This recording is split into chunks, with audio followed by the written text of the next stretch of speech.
To celebrate the end of our MIDI section of this course, I put together a little, a little analog history lesson, if you will.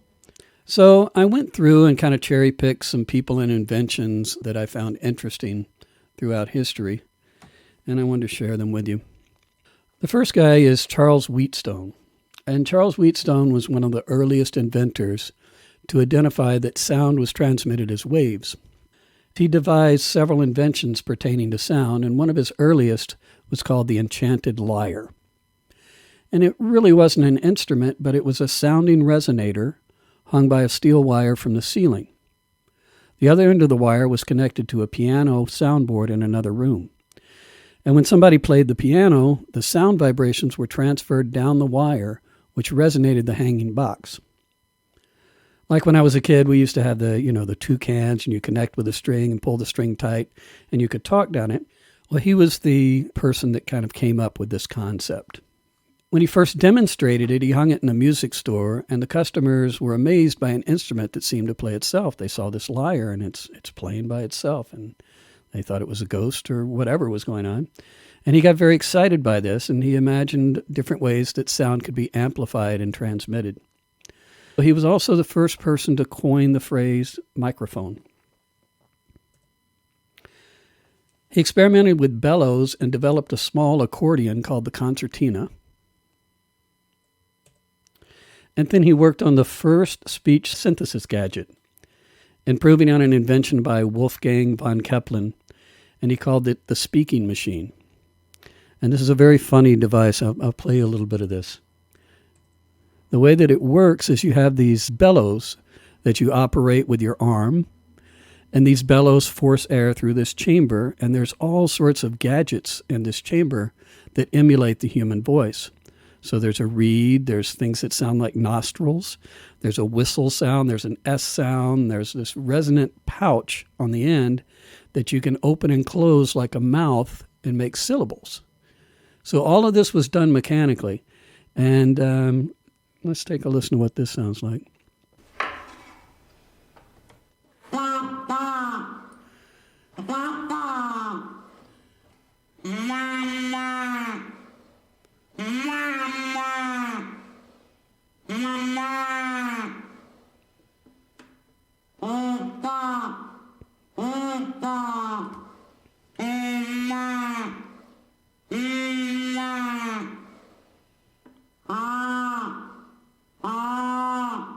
It's kind of like a duck call almost. But it was a big deal at the time.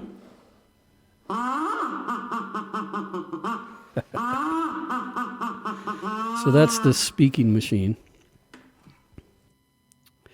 And he also invented the stereoscope, which is kind of like the viewfinder. If you guys had a viewfinder when you were a kid, and you'd put the little reels in there and spin them around, and you could see images in 3D. And he invented a resistor circuit called the Wheatstone bridge that we still use today in many types of metering. So he was way ahead of his time, this guy. And then in 1857, Edouard Léon Scott de Martinville invented the phonautograph. And it was a mechanical device which allowed him to record sound waves as an image. So it didn't play anything back, but he was able to record sound waves. And he originally designed it to emulate the eardrum and to imprint what the ear hears. He was hoping to be able to read the waveforms like text. Of course, he couldn't read the waveforms and had no idea how to replay the drawings, but he was credited with the first audio recording. It worked by funneling sound waves into a membrane, whose diaphragm would vibrate a stiff bristle brush and press on a rotating cylinder of paper or glass covered in lamp black, and it would inscribe an image. And here's what the etchings look like. So this is just this resonant drum inscribing different sounds. So he was the first to see audio as waveforms, the original oscilloscope. In 2008, the scientists were finally able to decode the waveforms with a computer and play them back. Their first attempt played back at the wrong speed, and they wondered who the mystery woman was singing. Fortunately, he had recorded a tuning fork in one of his tests, and the scientists were able to adjust the tone and speed. And here's what that recording sounded like, that very first recording emulated by a computer.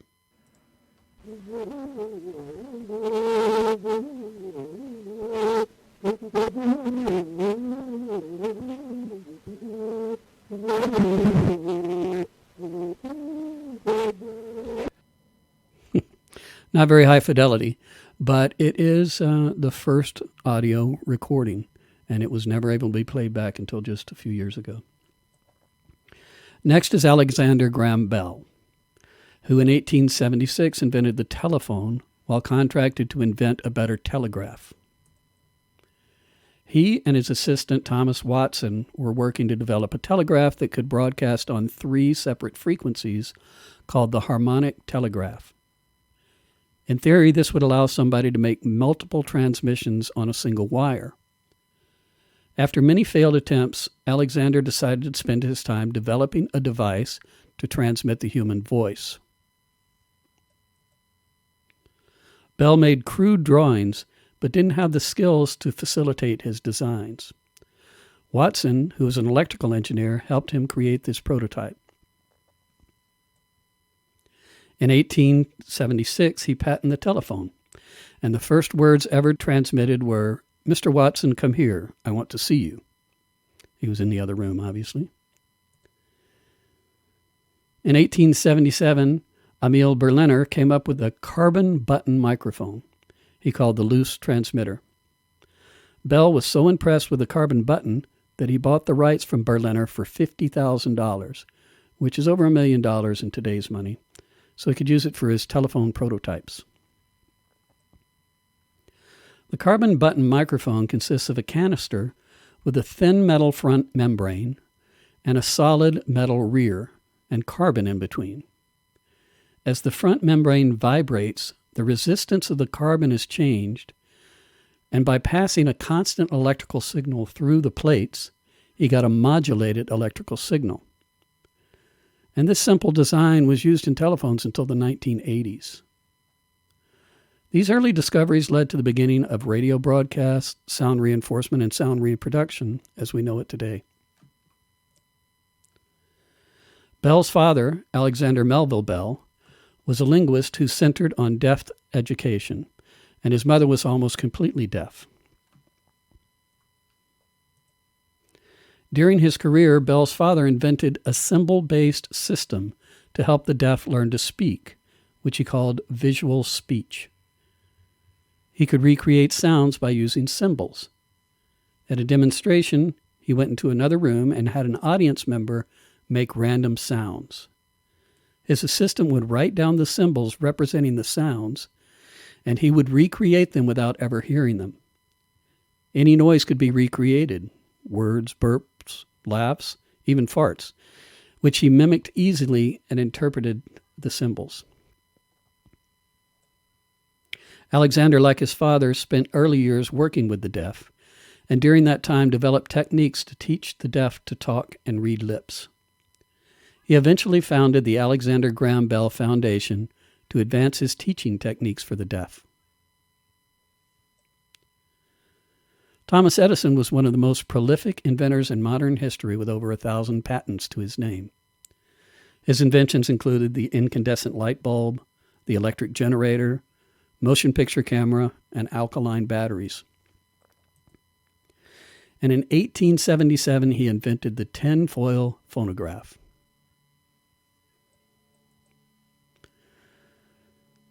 Edison's phonograph used a needle that would cut vertical grooves into a tinfoil cylinder. The louder or more bass-heavy the signal, the deeper the cut. Here's one of the original recordings from this tinfoil player.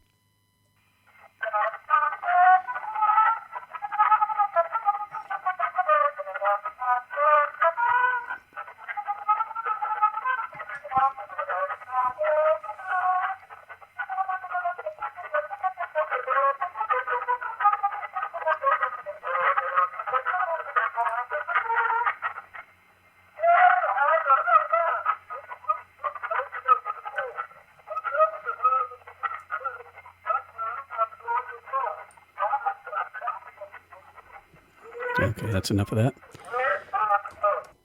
So you can tell the quality is still not very good, right? This was problematic. So the tin foil was very easy to damage, and the fidelity was poor, and the sheets had to be removed from the cylinder to change recordings. So they were easily damaged. Bell improved on the design by using wax cylinders instead of tin. The wax cylinders etched the wax instead of just making dents. And they were more durable, easy to change, and had much higher fidelity than the tin foil. He called his device the graphophone. But there was an inherent problem with the graphophone and tinfoil recorder. Because of the heavy pressure as the needle moved up and down, it was prone to wear out the recordings. Emil Berliner solved this by designing a disc player instead of a cylinder. The needle would move from side to side, allowing for greater fidelity, and used very little pressure on the disc. And because the discs were flat instead of cylinders, they could be pressed instead of recording one by one, like the graphophone. As the telephone became popular, Graham grew bored with marketing it and running a telephone company, so he sold his stocks and moved on. With the money he made, he spent the rest of his life inventing and funding humanitarian causes. In 1881, when President James Garfield was shot, Bell was called in to help save him. The doctors couldn't locate the bullet, and within a few weeks, Bell was able to develop a magnetic bullet probe to help the surgeons find and remove the bullet, the first metal detector. Unfortunately, it was too late for Garfield, and he passed away. He next grew fascinated with flight and spent much of his time with experimental kites and developing airplanes. During that period, he designed the first aileron, landing gear, and tail rudders. Later, he became interested in speed on water and invented the hydrofoil. And in 1919, Bell set a record of 71 miles an hour on water. When asked about his life, he said he only considered himself a teacher of the deaf, ignoring his legacy inventions. And when he died, every telephone company in the nation was silenced out of respect. All the recorders we discussed so far are mechanical recorders that translate vibrations directly to the media. But in 1898, Vladimir Poulsen changed recording history when he invented the wire recorder. He strung out a piano wire and used a microphone connected to an electromagnet. And by passing the magnet over the wire, it left a magnetic imprint of his voice. This was his working model, the telegraphone. So how'd it work? Almost like a tape machine today. A microphone was amplified and then connected to an electromagnet with a small air gap between the poles. As the steel wire spooled past the air gap, the fluctuating electrical signal was converted to a magnetic signal and imprinted on the wire. Steel holds an electrical charge well, so it was possible to replay the recording by converting the magnetic signal back to an electrical signal, amplifying it, and playing it back through a speaker. This magnetic converter is called a transducer. We've talked about them before. And here's what that sounded like.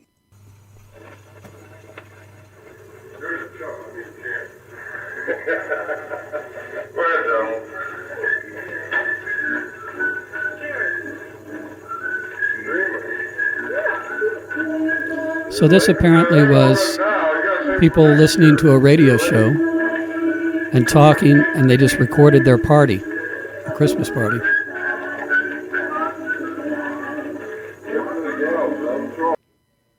And you see this little spool of wire here. This was incredibly long. It was very thin wire, and if it ever came off the spool, it was totally useless. You could never wind it back on again. So this was problematic too. So a transducer is a device that converts physical qualities into electrical qualities and vice versa. And there's many types of transducers. They can convert sound, light, temperature, mass, and motion to electricity for measurement. Electromagnetic transducers are incredibly important as they are the basis for all electric generators and electric motors. The transducers we use most in music are microphones and speakers. And how do they work?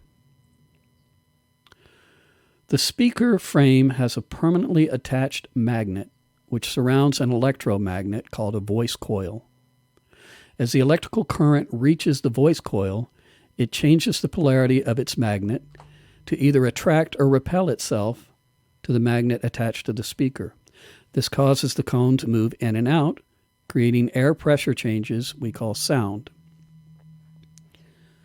The dynamic microphone and speaker work like this using exactly the same principles, only in reverse of each other.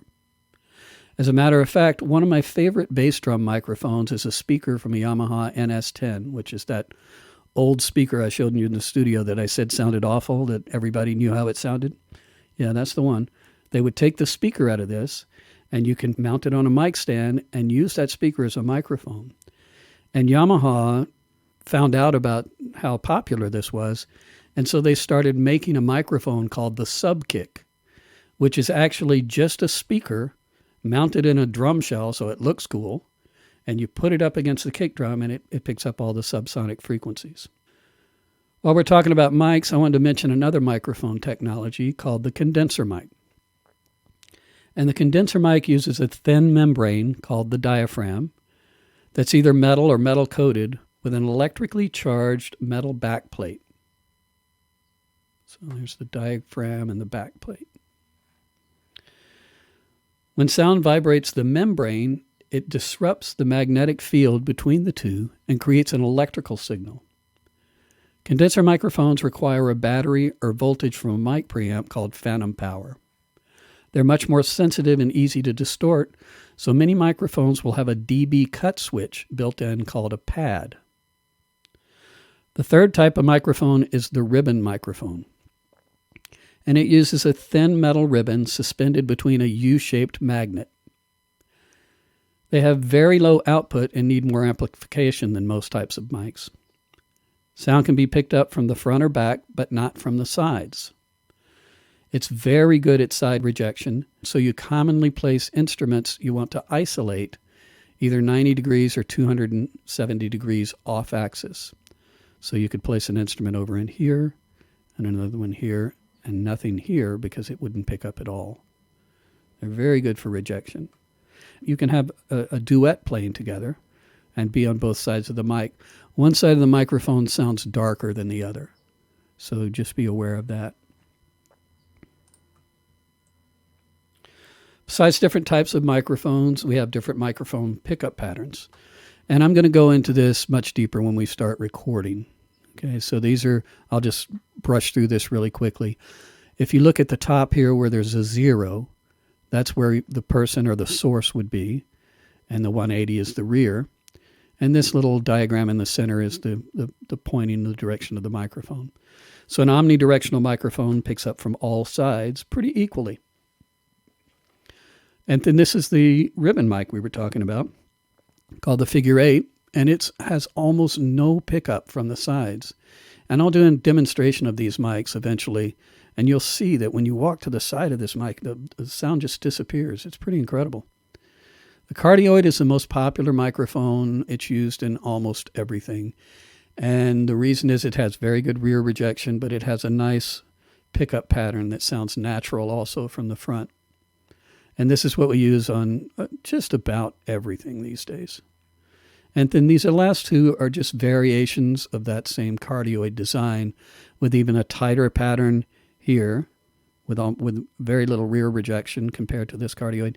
And then this hypercardioid has a lobe in the back, but it's got really good rejection from 120 and 240. And we use this type of microphone sometimes in live sound where you would place a monitor here and a monitor here, and they would have almost no feedback issues because of these lobes that exist in the patterns.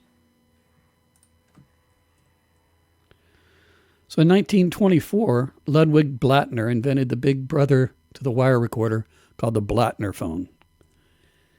Blattner was a composer, film director, and ran a chain of cinemas in Manchester. He licensed the design from a German wire recorder inventor and designed a device that used steel tape instead of wire. Blattner originally intended the Blattner phone to be used as a system of recording and playing back for talking pictures. But the BBC saw the potential to record and time-shift radio programs. They used them for several years to rebroadcast events. And here's an example of what this sounded like.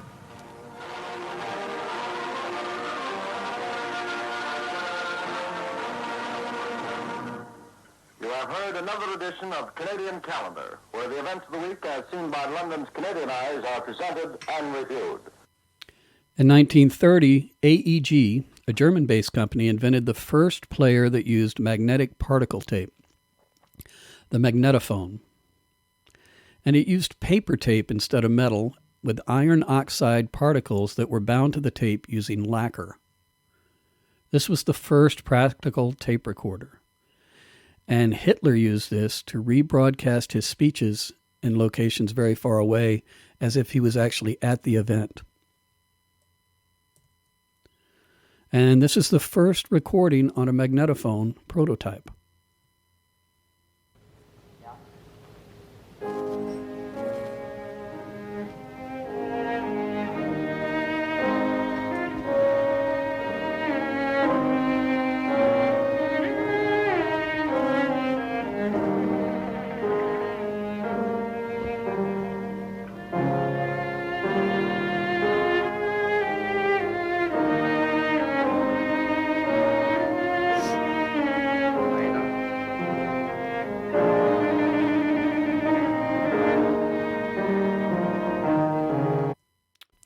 Bing Crosby was not an inventor, but he had a major impact in the development of modern tape machines.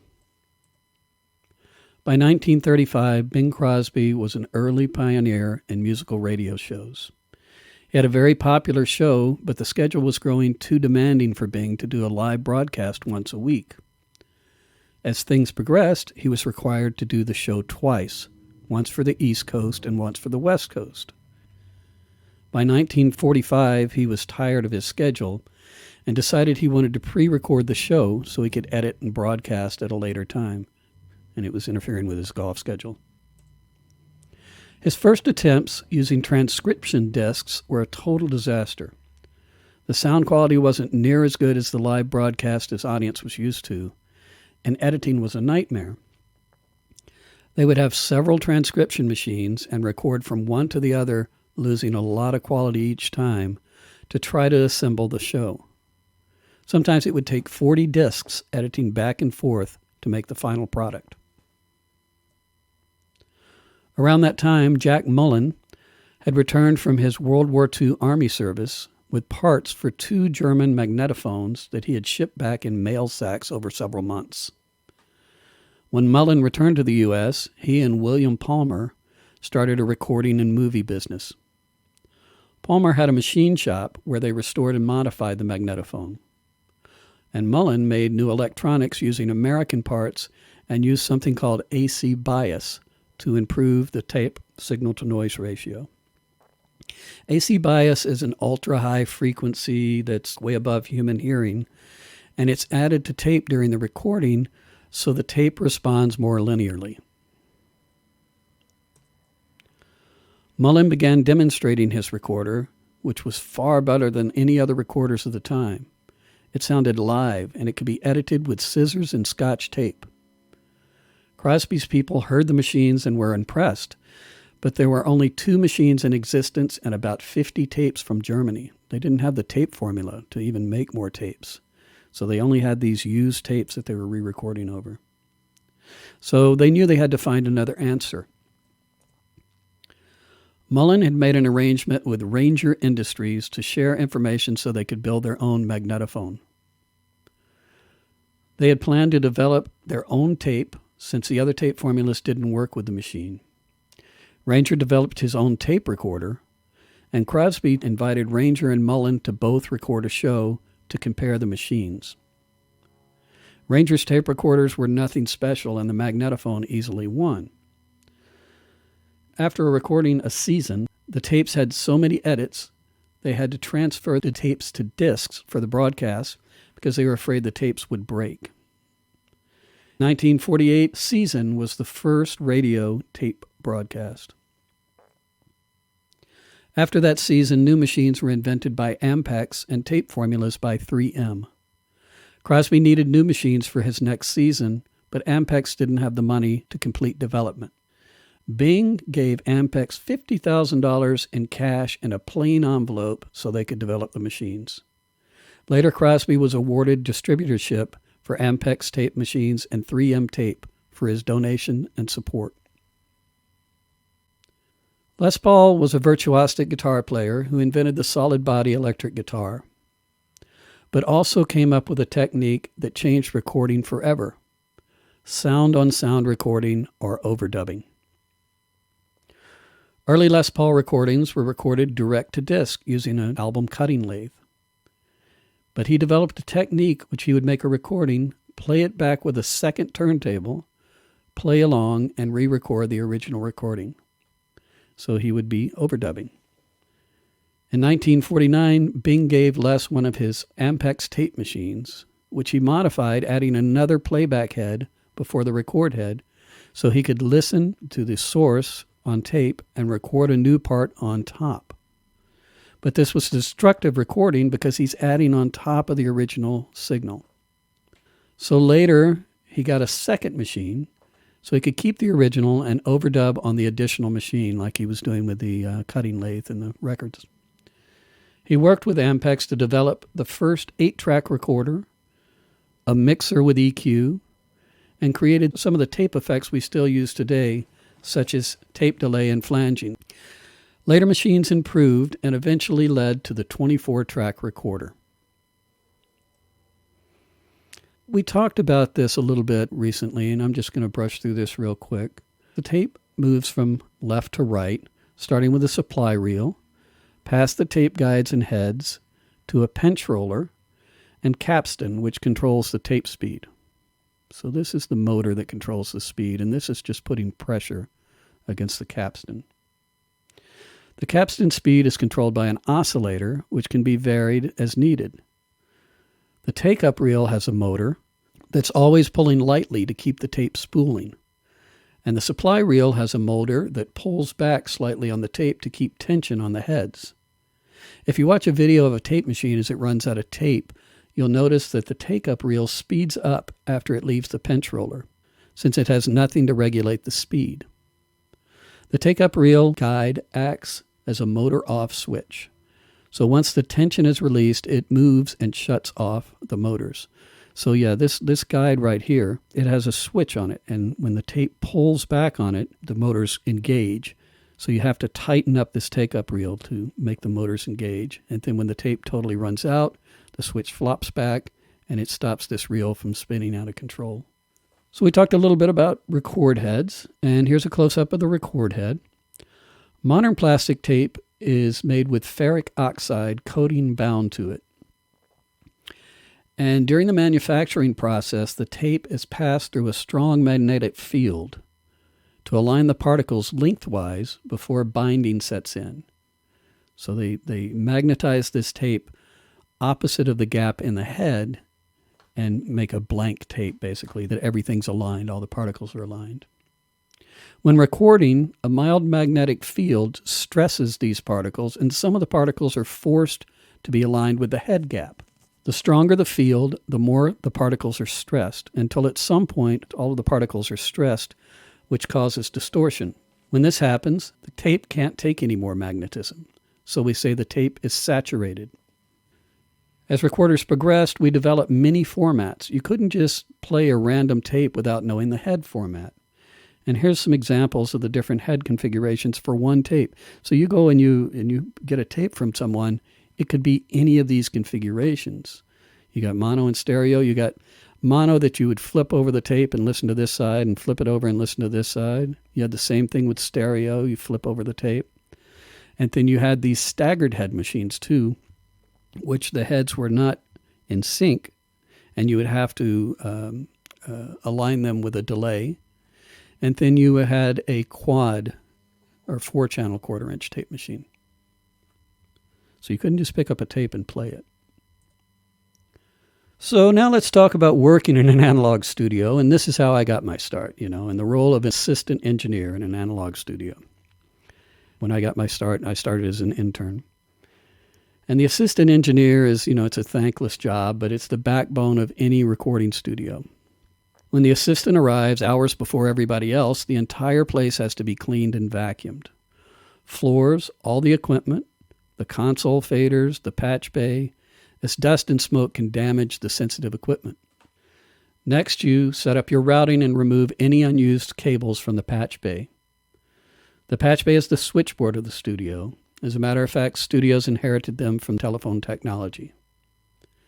Every piece of equipment, every input and output of the console, every track from the tape machine, and all the tie lines from the recording room terminate here, so the engineer can route signals easily and experiment with different devices without running cables. And here's a well-designed patch bay, and you can see the color coding and layout make it easy to navigate and harder to mispatch. So your microphones would come in. These little symbols here mean normaled, and we might talk about that. We're not going to really get much into patch bays. Excuse me. But the microphones would be automatically wired to the mic preamps in the console, and then the tape player would be wired into the channel inputs of the console so you could listen back to the tape. And then we have these insert points. We're going to talk about inserts today with our Pro Tools session. And these insert points allowed you to patch your audio signal into an external device. So here's some EQs and some compressors and some reverbs and delays. With these inserts, you would be able to have the EQ across the channel. And then here's your auxiliary sends, just like in Pro Tools. And here's your Q-Mix sends. Right? So this is how patch bays were set up. And they tried to make them as consistent as possible. So if you were an outside engineer and you walked in, you'd know what to do. I can usually figure one out in a matter of minutes. So next you would normalize the console, which this was a big job. And you did it mainly visually. And that meant that you made sure every button, knob, and fader were in a silent position. So no stray audio signals would pass, or a processor could be inserted by accident. So there's insert points on this desk, and there's a way to turn them on and off. So you would go through every button and every knob on the desk every time you set up for a session, and you would do a normalization of the console. The assistant would then align the tape machine, and this could take a long time since every channel has about a dozen adjustments. First, he would clean and demagnetize the entire tape path. So you would clean all these rollers and the tape heads and demagnetize them because they would eventually build up a magnetic field and they would become less efficient. Next, the playback alignment, where you adjust the settings for the playback head. So first, you're going to adjust the playback head and make sure it's playing back properly. And you'd use a special tape called an MRL tape, Magnetic Reference Laboratory, which would have tones that were recorded at a standardized level.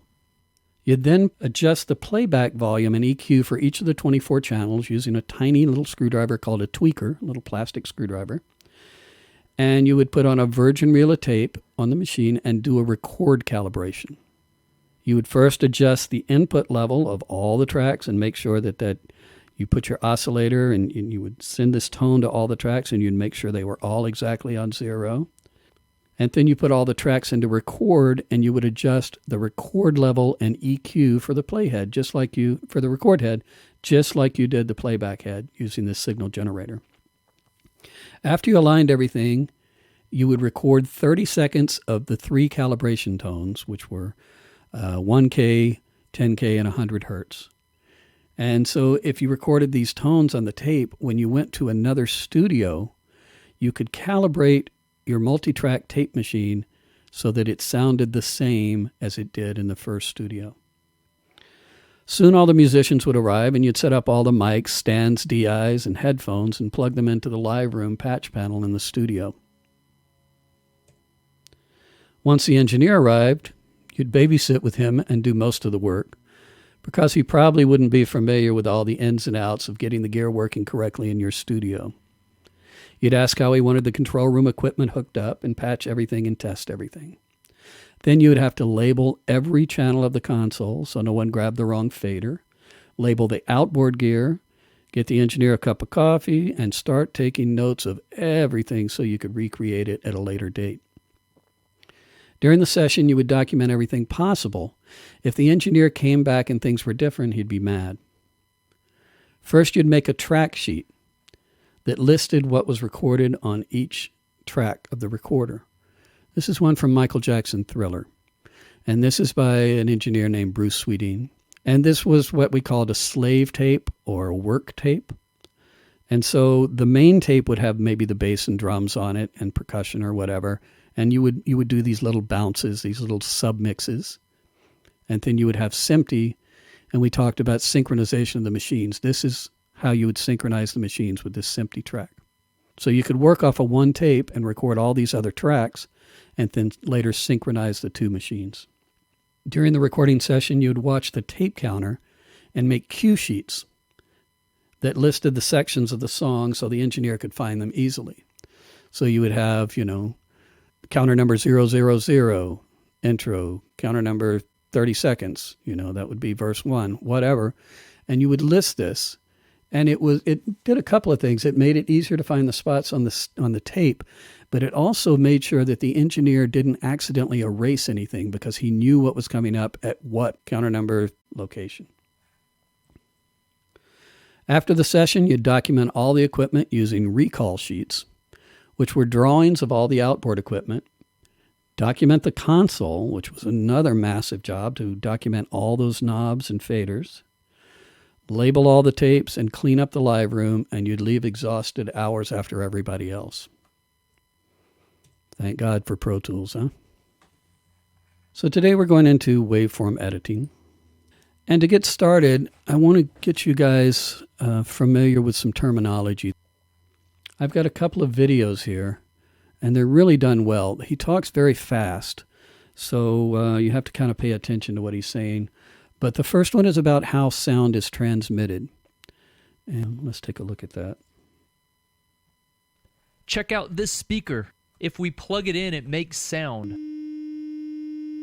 The way this speaker creates sound is by moving the front of the speaker, which is called the diaphragm, back and forth rapidly. Scientists often use the word oscillation to refer to the back and forth motion of an object. This speaker's oscillating too fast for the human eye to see, but if I put a piece of paper on the speaker, we see that because the diaphragm is oscillating, it's bumping into this piece of paper and causing it to dance. The oscillation of the diaphragm will also cause the air in front of the diaphragm to move back and forth. But here's the interesting thing. The air in front of the diaphragm doesn't actually travel away from the speaker. The air molecules in front of the speaker just oscillate back and forth. So how can you hear the sound from a speaker if the air next to the speaker doesn't actually make it to your ear? Well, the reason is that the oscillating air in front of the speaker causes the air in front of it to also oscillate. This causes the air in front of that air to start oscillating, which causes the air in front of it to start to oscillate, until finally the air that's actually next to your ear and your eardrum start to oscillate back and forth.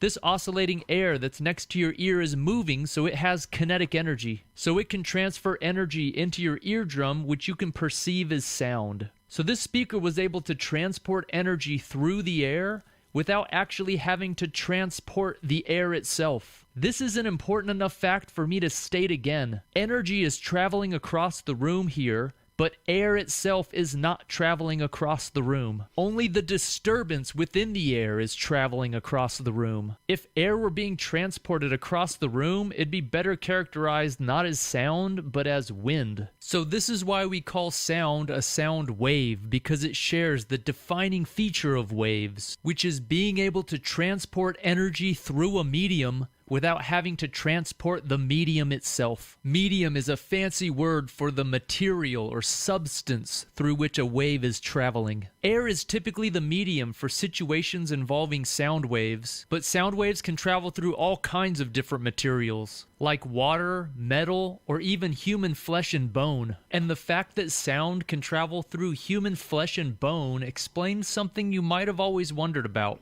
which is, why do our voices sound so different on audio and video recordings? The reason for this is that when we're speaking to someone, we actually hear two contributions from our voice. We hear the sound wave traveling out of our mouth, through the air, and into our ear. But we also hear the vibration of the sound wave traveling through our flesh and bone, through our skull, and into our eardrum. But on an audio or video recording, the only part that's recorded is the sound that travels through the air. So when you hear your voice played back on an audio recording, you only hear what other people hear when they listen to you. So the bad news is that, yes, what you hear on audio recordings is actually what you sound like to other people. But the good news is that most of your friends probably don't think it sounds weird, since that's the only voice they've ever heard you use.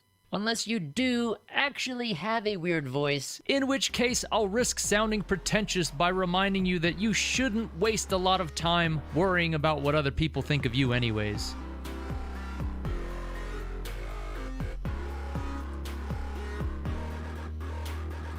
So the main point is that that sound actually moves, it fluctuates back and forth. You know, it's not like sound jumps across the room.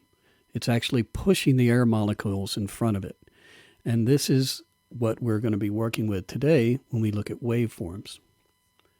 So let's go to this next one. I won't play the whole thing, but I just want you to see the beginning of this. These are very good series of videos, by the way, if you guys want to check them out. There's all sorts of acoustical physics videos here.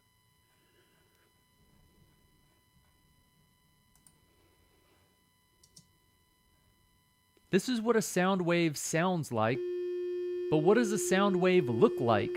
Well, the air through which the sound wave is traveling looks something like this. But if you want another visual representation of the sound, we can hook this speaker up to an oscilloscope and it gives us this graph.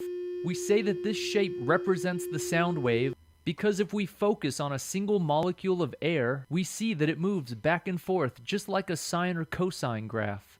The horizontal axis here represents time, and the vertical axis can be thought of as representing the displacement of that air molecule as it oscillates back and forth.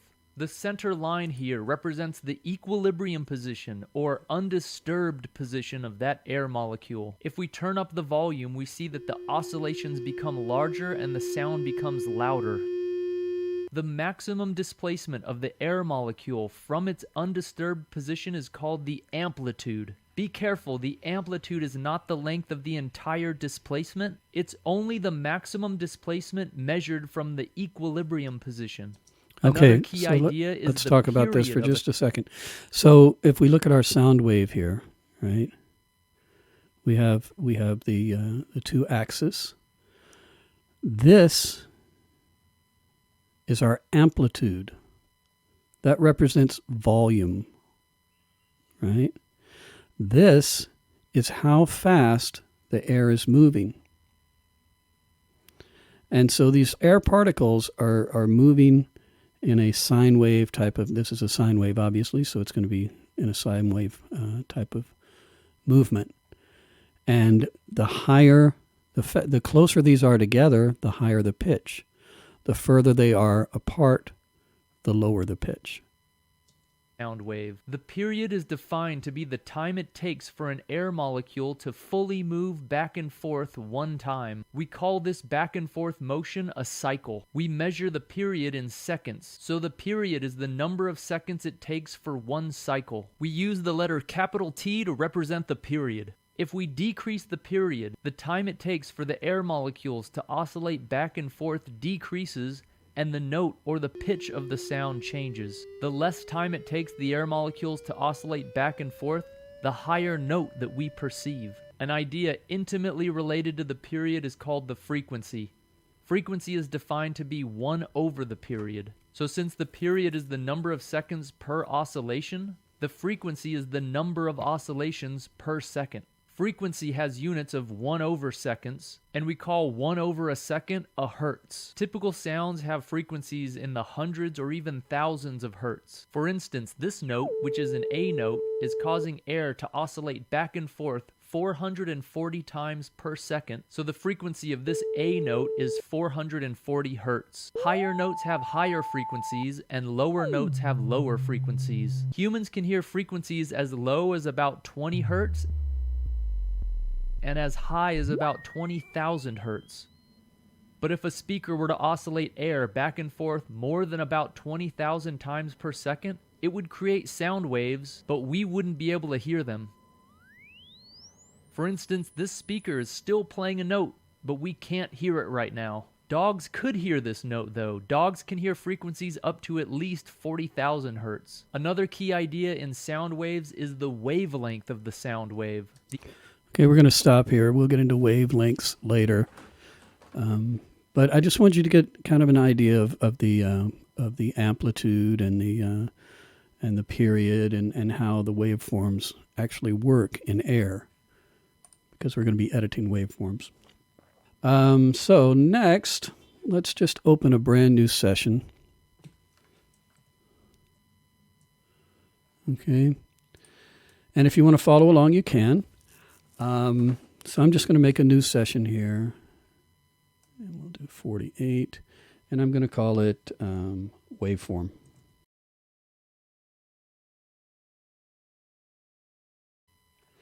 So the first thing I'm going to do is I'm going to make an auxiliary track. And I'm going to do that by hitting Command-Shift-N for new track. And I showed you guys a shortcut. I'm not sure if I actually showed you this or not, now that I think back. But in order to change these things quickly, I'm always making new tracks. You know, it's constantly making new sessions and bigger sessions and more tracks. So there's a couple of key commands here that you can use. If you hold down the Command key and you use the left and right arrows, let me zoom in so you can see. You'll see that it switches from mono to stereo. So you can do this very quickly. And if you use the up and down arrows, you can switch your track type. So right now what we're going to do is we're going to make a mono aux input track. I'll just name it signal generator.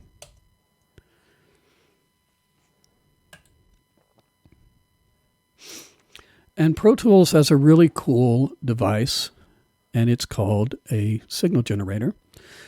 And what we're going to do is we're going to look at, if we look at our track here, we're going to put it as an insert on our aux track. Right? So I'm going to go down to Avid, scroll all the way down, and load signal generator.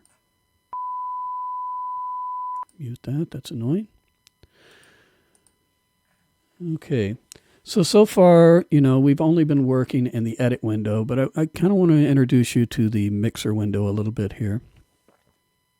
And the way to switch to the mixer window easily is hold down the Command key and press the equal sign, the one on your main keyboard next to your delete key. All right, and you can switch back and forth. Now I only have one track here right now in Pro Tools, so if you had multiple tracks, this would populate all the way across and it would look like a mixer. So I'm going to go back through, we're going to do a quick review of the track types, and then I want to show you how we use these a little bit. So we talked about the MIDI tracks, right? And they're used to record and play back MIDI data. And they don't make any sound at all until it's routed to a software instrument or a hardware MIDI destination like an external keyboard. We talked about aux input tracks. An aux input track is used to route audio from one place to another, and this can be from an internal bus or an external source. So you can take your audio coming in to your Pro Tools session and you can route it directly into an aux input so you can hear something without recording it. This is useful if, for example, you have an external effects unit and you can send your audio into an external reverb and bring it back into an aux input channel and be able to monitor it without recording it. So we talked about buses. We talked about the analog desk and the long piece of metal that went from one side to the other, and you could add different channels to it and do different things, right? A bus is a signal path which can be used to combine individual audio signals together. And we talked about the instrument track, which is just a combination of a MIDI track and an aux track, and it's used mainly for virtual instruments.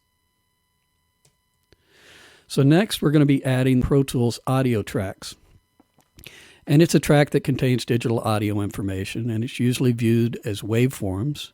And it can be stereo or mono, or if you have a more advanced version of Pro Tools, there's also surround sound, 5.1, 7.1. There's all sorts of different configurations for audio tracks, as well as aux tracks. You can do the same thing with aux tracks. And then we have a master fader. And the master fader is it's more complex than you think. It does a few things. It's a track which allows you to adjust the volume and add inserts across the output of a bus. Now, your output that you're sending all of your MIDI tracks to currently, you're sending it out that output, right? And that is a bus. So, and it's commonly used to control the output of your audio interface, but you could put a master fader across any bus. And don't worry about that right now, but we'll get into that a little bit. I'll show you a few things. And then the last one is a VCA master. And a VCA master is just a remote control for a group of tracks. And it lets you change the volume of the whole group, even if they have their own automation. It won't affect their automation, but you can bring up the volume up and down of an entire group. And that's a VCA. So we talked about our guitar signal flow, right? And we talked about how we got our guitar and it goes to an amp, and we could put these things in between. And these things can be related to what we're doing in Pro Tools, which is inserts. So you can insert an effect in between the guitar and the amp. You can also insert a plugin in between the audio track and the output. So this is our basic DAW flow when we're playing back audio. The audio is here, and it comes into your audio channel, and then it goes out your master bus. Whether you have a master fader or not, it's still using that bus, and it goes to your speakers.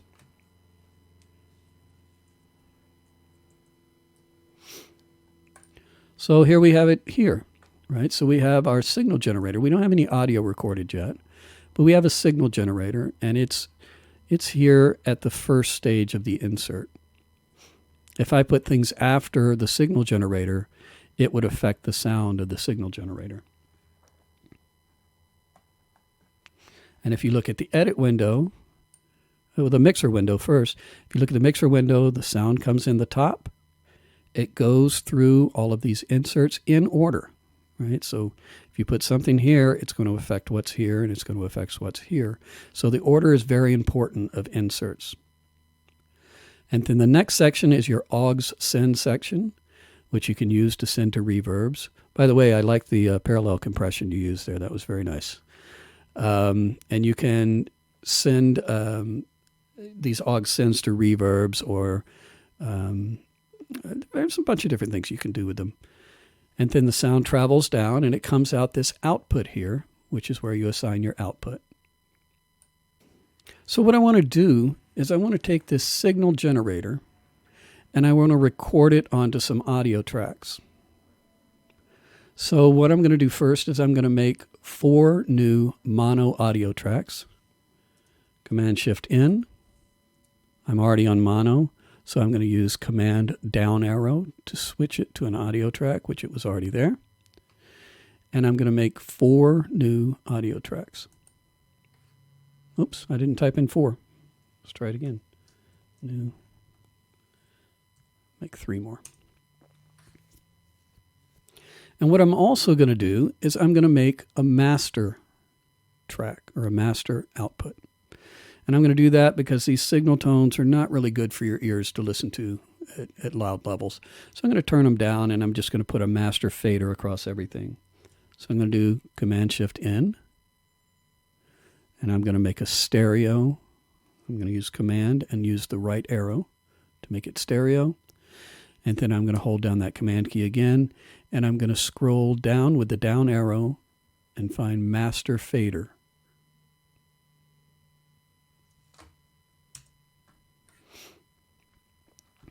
So now, if I look at this, my I/O is kind of a mess here, right? This is left over from another session. Doesn't have anything to do with what I'm doing. And I want to show you guys before we go on how to kind of clean this all up and make it pretty. So if you go under your setup window, right, and you scroll down to I/O,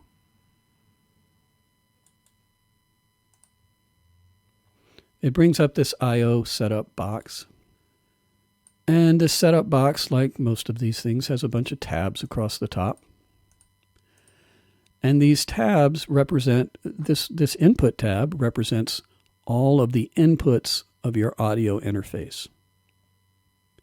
And they should be named whatever audio interface you're using. If you're using the Mac, you might see Mac internal, or you might see, if you're using a Focusrite, you might see, just 2 inputs, or if you're using a multiple, this is an Apollo, a Universal Apollo, Audio Apollo. And so I see multiple inputs. And here is my outputs. And this, you can rename things, right? You can change the patching. You could switch these two if you wanted. You can drag them around. You can do all sorts of stuff here with the naming of your inputs and outputs, right? Same for outputs. So that's the basic part of the I/O setup. Now we have buses also, and this is where we have problems right now. If you look on this side of the window, you'll see that all of these things are going nowhere. Path inactive, path not activated. And only one of them is currently working, and they're all named something different than they should be. Here's what they should be named. And these are all named the wrong thing. And so these buses are the way that we get audio out of Pro Tools. So these are all buses, even though they're my outputs also, right? This is actually a bus that's sending to an output. And I can change these things here if I wanted to reset them manually, but there's a much simpler way to do it. So if you come down here under Default, and you make sure all buses are selected, and you just click on Default, boom. Now I have everything labeled properly. If you see something that's black and bold like this, that means that it's being used already in the session, and it doesn't want to mess with it. It doesn't want to change the name. It doesn't want to do anything to it, but it's still going out the right output. So what I'm going to do is I'm just going to rename it correctly.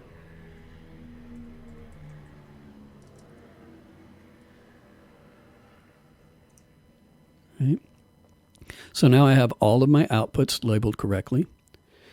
And if you go down here, these are the buses that we use for reverbs, and we use for whatever you want to use aux-sends for headphone mixes, for musicians or whatever.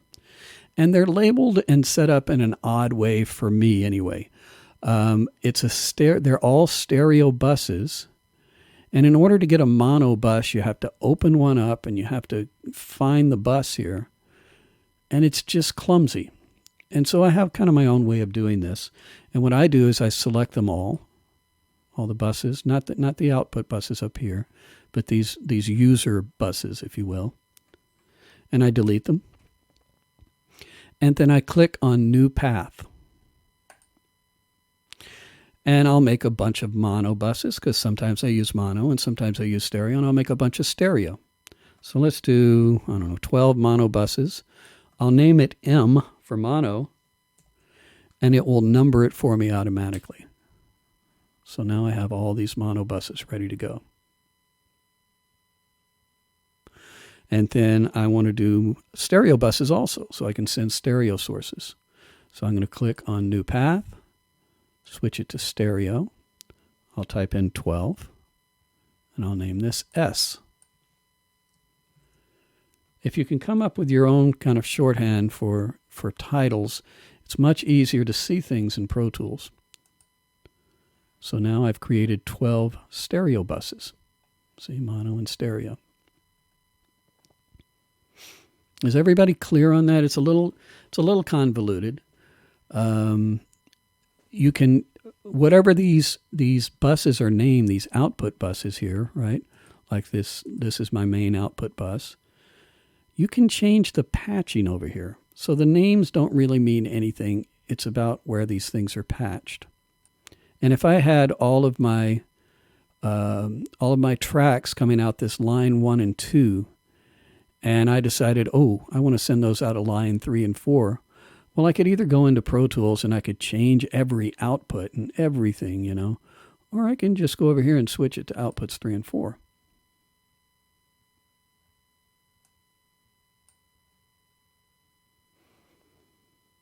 Okay, is that fairly clear? Would you guys like for me to go over that again? Because this is a really important thing to grasp, because what happens is you get sessions from other people, and all of this will be screwed up, and you won't be able to figure out why your audio is not coming out. And it's pretty crucial part of housekeeping with Pro Tools. Everybody good on that? Would be good, Professor. What's that? One more time would be good. Yeah. Okay. No problem. Thank you. So first of all, to clean things up, you go to your I/O under the setup window, right? I/O. And you click on it. And you have these tabs at the top. Don't worry about these last 2 tabs. This is for special mic pre's for Pro Tools. And these are delays, so you can actually change the timing, and you don't want to mess with that. Right? So you have your input tabs, which shows all of the inputs of your interface. And if you accidentally rename these, right, whatever, you can always go to default, and it will change them back for you to the default naming. So that's your inputs, and the same with your outputs. So my Apollo has 4 microphone inputs, and then it's got a bunch of line inputs and these light pipe and all this virtual stuff. There's a lot of inputs here.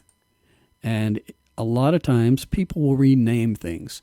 I do it quite often, where I'll rename an input or an output. Sometimes I'll even name it the instrument that's recording, So you can reset them by just clicking on default. So if you're confused, click on input, hit default. Click on output, hit default.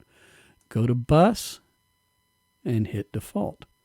And no matter what these are named or how they're routed to the wrong place or whatever, when you hit default, it's going to go back to Pro Tools default setting. And this will make all of your names coincide with your outputs of your device. If you only have a stereo device, it's not going to be very complicated. But when you get into big sessions where you have, 128 inputs, it can be pretty important and confusing if you don't have good housekeeping skills. Right? So we've reset. We went back to default, and it changed all of our names back, and it gave us all of our outputs back to what the default setting is for that interface. But it also gave us these kind of funky stereo buses. Let me show you real quick what I mean by this stereo bus thing, so you'll understand why I do the mono and stereo. If I go to, did I save that? I didn't save that. Stand by. Go to default and hit OK. If I want to send a mono signal, so this is a signal generator and it's a mono track, and I have a mono audio track. I don't want to use a stereo output, right? So this is the output section of Pro Tools. And this is where we send things to the speakers. But you can also send it to a bus, and you can route that bus anywhere. The same with an aux send.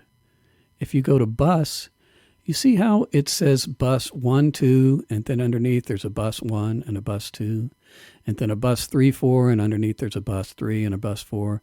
If I select bus 1, then I don't really know a lot of times what that bus is being used for, and it's a subheading, and so I could accidentally, if I didn't see that little check, I could accidentally send something else out, bus 1 and 2, and I've only got half the signal going one place, and it's all confused. And because buses combine signals, it's easy to route things on top of each other. So I'm going to go back and I'm going to do my little naming deal that I do. I'm going back to the Professor, I have a Yeah, question. Sure. Before we continue, because I think we'll get in too deep. So like, can you just explain really quickly for me, like, the real basic information, like, what's the difference between MIDI and analog, and what exactly is a bus? I know we talked about it, but like, can you just go over it one more time? Absolutely. Anytime.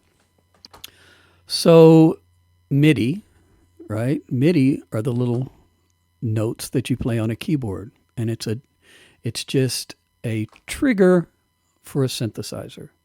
So you play the notes, and when you have a MIDI channel, you get those little blips that we've been editing and that you used on your piece, right? Those little chords and things. And those are actual things that you can grab and pull around, and they have MIDI data. It's a computer data code. When we're using audio tracks, we're going to be actually recording sound. So we're not recording this data code. We're actually recording sound. And I'll just do one real quick for you here.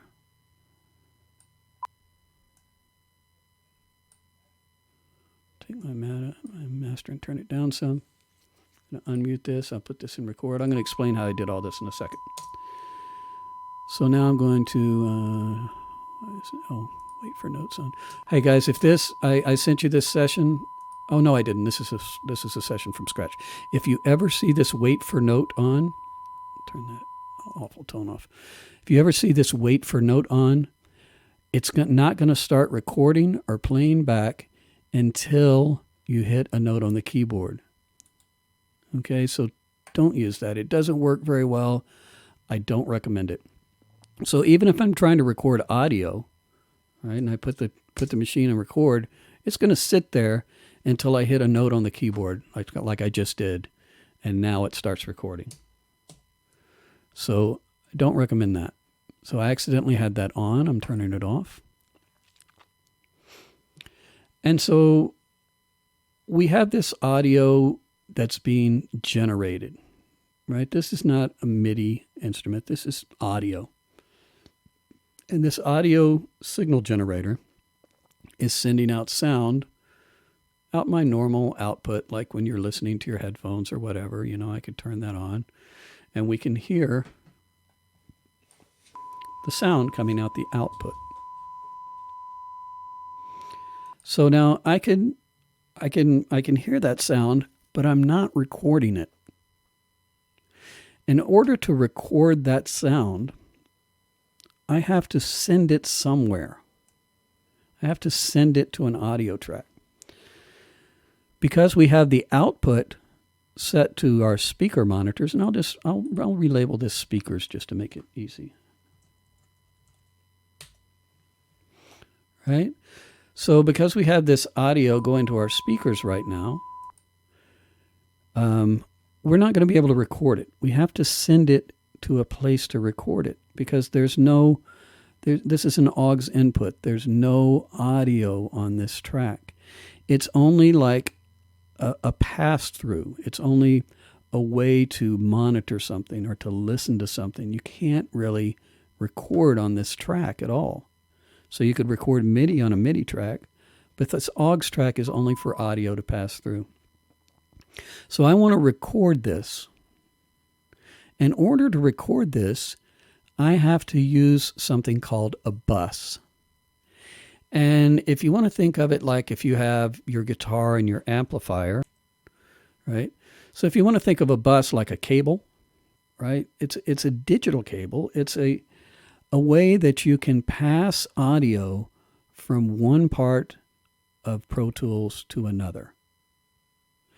And not only can you pass audio, you can combine sources and send them out. So if I had a bunch of different audio tracks, right, I could send them out this speaker bus, and I could hear this track, and I can hear this track, and I can hear this track, and I can hear this track, and I can hear this track. Those are all using a bus, which is just this way to combine sound sources. So this bus, there's a couple of different kinds. There's one that's the output bus, which we're using to send directly to our speakers.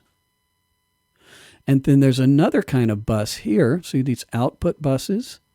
And then down here are another kind of bus.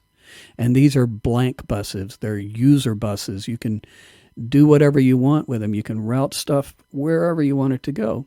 What I want to do is, instead of sending this signal that we have generated here to my speakers, I want to send it to my audio track. So if you think of this as a patch cable, I'm going to grab patch cable number 1, and I'm going to take one end of it, and I'm going to plug it into the guitar. And I'm going to take the other end of it, and I'm going to plug it into the speaker. So this is still patch cable number 1, right? But I'm making a connection between the signal generator and this audio recording track.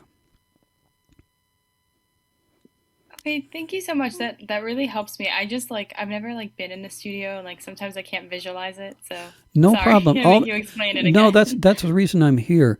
And and sometimes I've used this stuff for my whole life, and so sometimes I kind of brush through things, and I should be more clear with the way I explain them. And I also know that some of you know a lot of this stuff, so I'm kind of pushing and pulling how much I should explain. But anytime, I love to make everybody understand as clear as possible how this works. Right? So if we go back to our speaker bus here, that's like taking this signal generator and patching it right into our speaker. And if we go to this other bus, it's like having a cable, and we're patching it over to this track.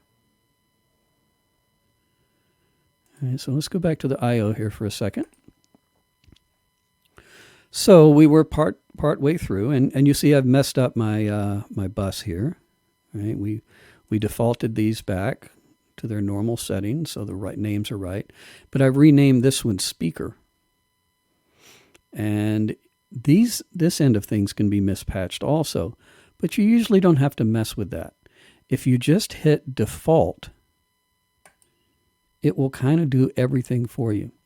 Now, it didn't rename speaker because it knows that I put in a custom name and it's being used somewhere in the Pro Tools session. So it's not going to rename it, and it's not going to get rid of it. So I'm going to manually rename it. Let me show you one other thing.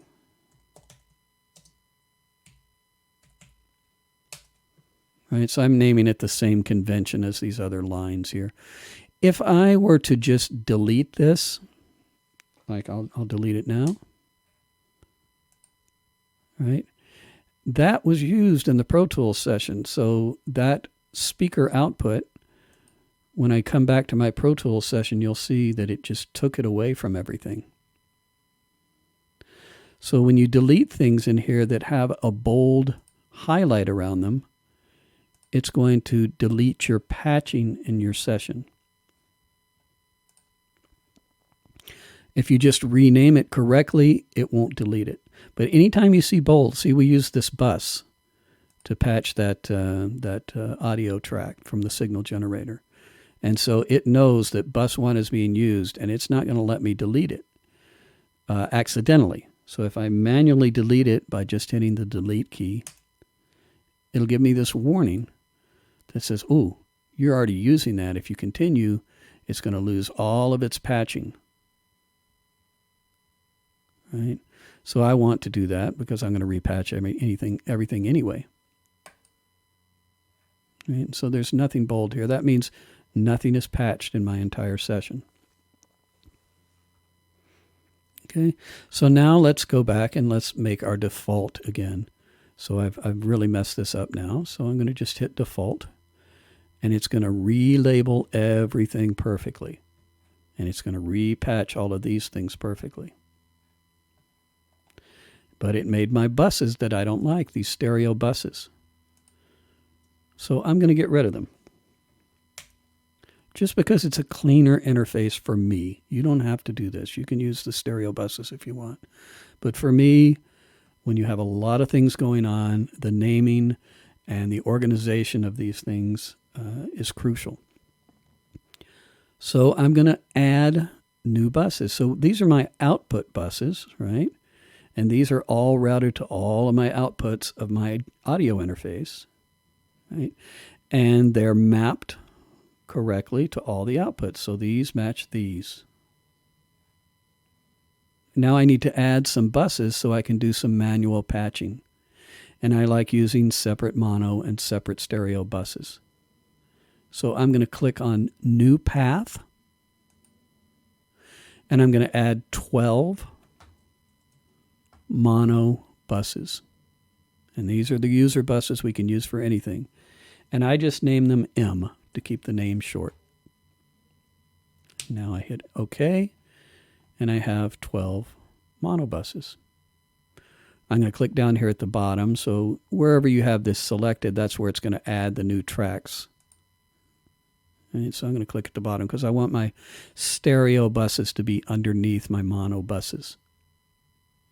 And I'm going to click on New Path. I'm going to make 12 stereo buses. And you see there's all these other selections in my Pro Tools. I don't know if you guys have that or not in your versions. So I'm going to make 12 stereo buses. I'm going to label it S, so it'll automatically number it for me and label them S. And now I have stereo buses. And when I click OK, and I look at my session again, I don't have anything patched anymore because we took all that away. But if I look here under my bus menu, there's my output buses, and here are my buses. So here's the buses that I made. I have 12 mono and 12 stereo, and they're easy to see. And especially when you're working in little tiny windows like this, you know, if you have a long name, it'll get chopped off and you won't be able to see what's going on. But if you use it a small name, it's easier to read and easier to find. Okay, does that clarify it for everybody? Is any? Because again, this is really crucial. You know, everybody cool with that now? Everybody got it? Yeah, we all got it. Okay, great. So let's move on. Cool. All right. So let's move on here. We're back to our signal generator and back to our waveforms now. So I'm going to open up our signal generator panel here. And across the top here are different types of waveforms. And if you know anything about analog synthesizers, these are the same type of oscillators that an analog synthesizer would use. So what I'm going to do is I want to be able to hear this. I turned down my master volume to like -11 here, so it's not going to be loud. And the higher frequencies are harder on your hearing, and they're harder to see because the waveforms get so small. So I'm going to bring this all the way down, and let's just type in 55 hertz. You may not be able to hear it on your laptop speakers. You can hear it on headphones if you do. And now we have this sine wave that's being broadcast at 55 hertz, and it's at -20 dB. That's the level that it's at. So just leave that there. That's fine. And let's go back and take a look. So now we have to route this somewhere because currently I've got all of my routing gone. Right? I'll turn everything off. No routing whatsoever. No inputs, no outputs, nothing. The first thing I want to do is be able to use my master fader to turn things up and down. And right now, this master fader isn't assigned to anything. So I want to put this master fader across my output that's going to my speakers. So I'm going to go to output, and my output that I'm using for this is line 1 and 2. And so now anything that I send down line 1 and 2 will be attenuated with this master fader. So I'll put this in like minus 11 or 12 here. And now I'm going to assign, just so we can listen for right now, I'm going to assign this to that same output, line 1 and 2 output. That's the one that goes to Zoom for you guys. And I'll unmute the track, and you'll hear this low tone if you're on headphones. Hopefully you'll hear it. I'll put it up higher so you can hear it. Right? So this is a sine wave oscillator. Let's go back to 55 hertz. Okay, so now I have my oscillator going directly out my speakers because this is my speaker output and this is my master volume control for my speakers. Okay, but what I want to do is instead of sending that out my speakers, I want to record it onto an audio track so I can see these waveforms. The whole point is I want to show you guys waveforms, right? Instead of sending this to my speakers, my line out 1 and 2, I'm going to use a mono bus because these are all mono tracks that I made. And in order to see them, I have to use a mono bus. So I'm going to select M1, or if you didn't change your names like I did, it would be bus 1, not the stereo one, just the 1. And now we don't hear it anymore, right? Because it's not patched anywhere. It's just going on to this bus. It's going into this guitar cable plugged into a guitar that's not going to an amp. It's not going anywhere. So in order to send it, to receive it somewhere, I have to take the other end of this guitar cable and I have to plug it in to the input of an audio track.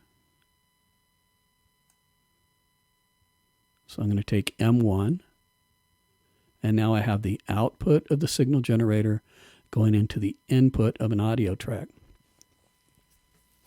I can't hear it yet. It's just like MIDI, right? So until you hit record, oops, doesn't have an output, sorry. You also have to route it somewhere so you can hear it. So I'm going to send the output to line 1 and 2. So let's go through that again. I'm sending the signal generator out this bus, M1, so I can patch it over to this audio track. So my input of the audio track is also M1. That's cable number 1. And then in order to hear this audio track, I have to send this to my master output, line 1 and 2. And now that I have both of these inputs and outputs assigned, and if I unmute this track, we'll be able to hear it.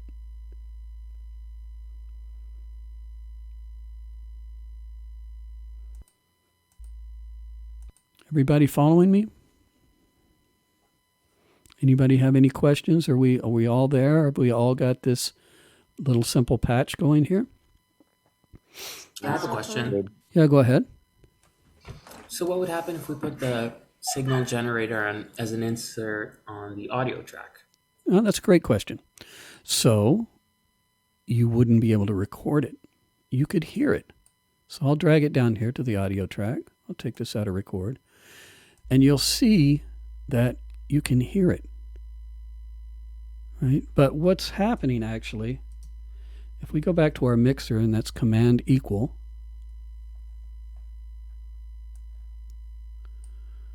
what's actually happening is the audio, the waveform, the audio file that would be here that we would be playing back is actually up here before the signal generator. There's nothing recorded there. So all of this stuff, all these inserts happen after whatever audio file we have. So if I hit record on this right now, you're going to get a blank recording. Because this happens after this file. So if this was a file of a tone generator, you would be able to hear it, but not with the signal generator. This blocks the signal. This is not a good example. But if you had a compressor or an equalizer or something here, then you would be able to affect this whatever signal you have recorded here. Does that help? Is that clear? Should I explain more? Yeah, thank you. All right, so I'm going to undo that recording, and I'm going to put my signal generator back in this AUX input. I'm sending it to my track, and I'm just going to record a little bit. And what I'm going to do to make it easier to see how long I'm recording is we're not using any tempo right now. So I'm going to switch this counter to minutes and seconds. And now we can see minutes, seconds, and milliseconds. All right, so I'm going to now record a little bit of this signal generator onto my audio track. Before I do that, always name your tracks first so that your regions are named the same as your track. So I'm going to just call this 55 hertz. And while I'm at it, I already know the other frequencies I'm going to record, so I'm going to go ahead and enter those into. The next one will be 110 hertz.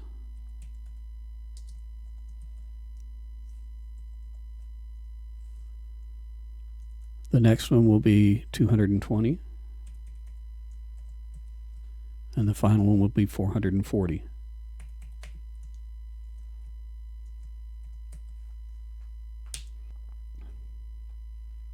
Alrighty, so I've named all of my tracks. And I'm going to go ahead and record a few seconds of this first tone. And I'm just going to hit Command Spacebar just like MIDI and start recording.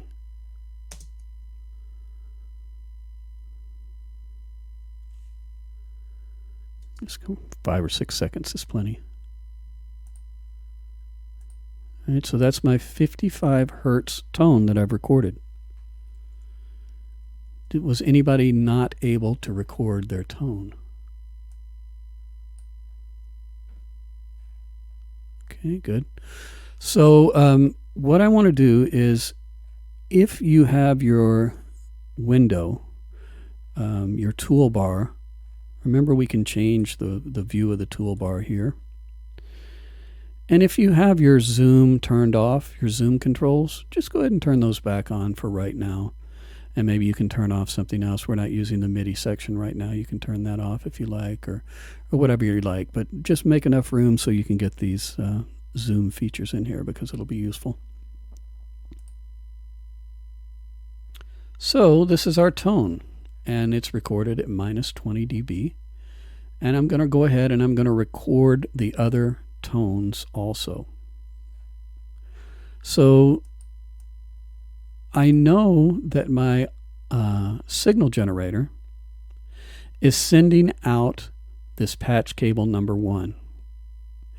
And I want to use that same patch cable on these next 3 tracks, because I'm only using one signal generator and I want it to go to different sources. And I'm just going to change the settings in here and make it 110 hertz and 220 and 440.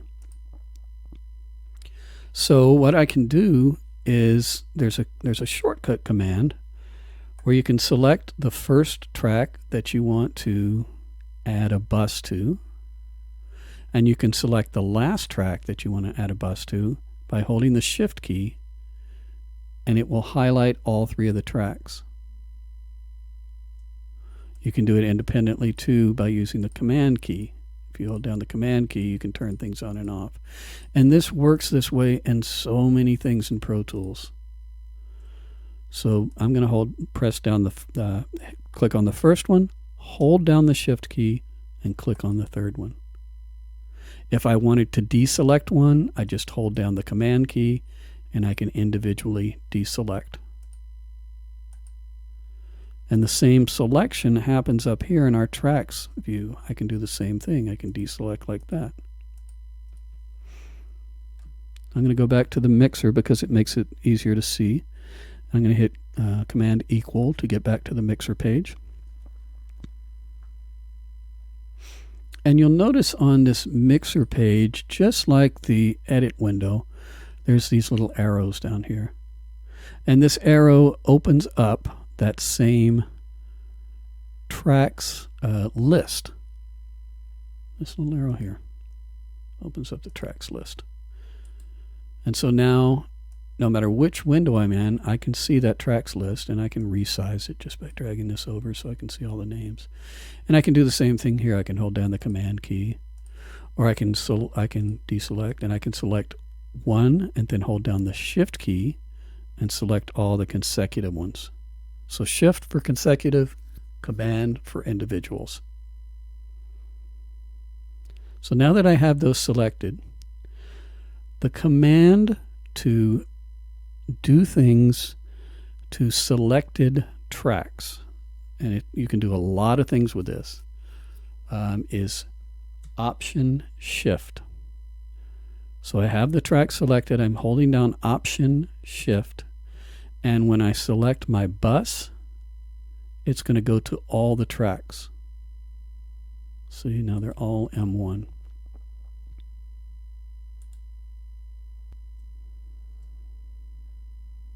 So I don't have any outputs assigned to these 3 tracks either. And they're still selected. So I'm going to put my line 1 and 2 output across all 3 of these. I'm going to hold down Option Shift, and I'm going to select output 1 and 2. So now all of my tracks are uniform, and I was able to do it without clicking on each track. That's Option Shift. If I wanted to assign every track in my session to one thing, let's say that I wanted to put a plug-in across every track, not just the highlighted ones, but everyone. You hold down the Option key, and you can insert across every track. So we'll just put this little EQ here, just so you can see. See now, across every audio track, there's an EQ with one click. I'm going to keep holding down the Option key, and I'm going to do no insert, and they'll all go away. Option and Option Shift are your friends for Pro Tools for working quickly. So now I'm going to, now that I have my routing assigned, I'm going to go back to my edit window. And we'll be mainly working in the edit window here. I use the mix window because I'm a mix engineer, and it's visually better for me. I can see the faders, and I can see, I can see visually where everything is set, and it's nice for me. I can see the panning as opposed to looking at the little boxes here on the screen. So let's record our other tones. So I'm going to deselect the 55 hertz. I'm going to go to 110 hertz, and I'm going to go to my signal generator.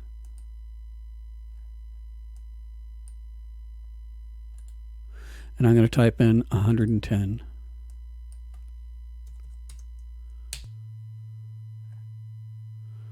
Right, and I'm going to record. I hope that, I think, you know what, I have to do this first one again. It looks like I was on 58 hertz. So let's escape. I'm just going to reset my signal generator to 55. Sorry about that. Okay. So back out. I'm going to re-record this tone at the right pitch.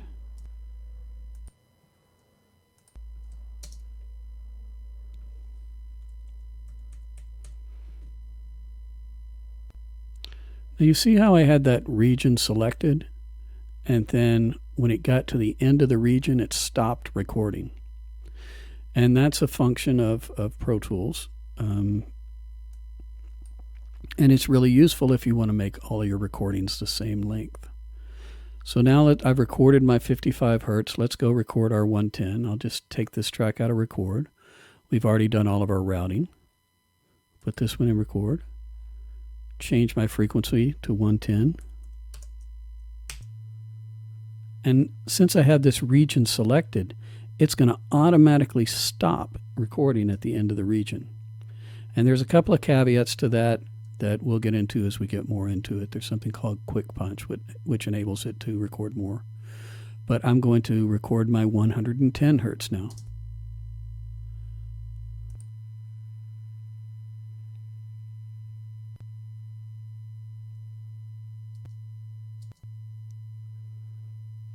There's something going on funny here.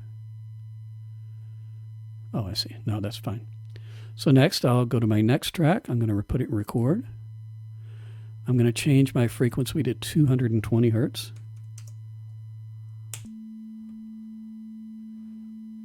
And I'm going to record that pitch. I'll go ahead and mute this other one so we don't hear these other tracks.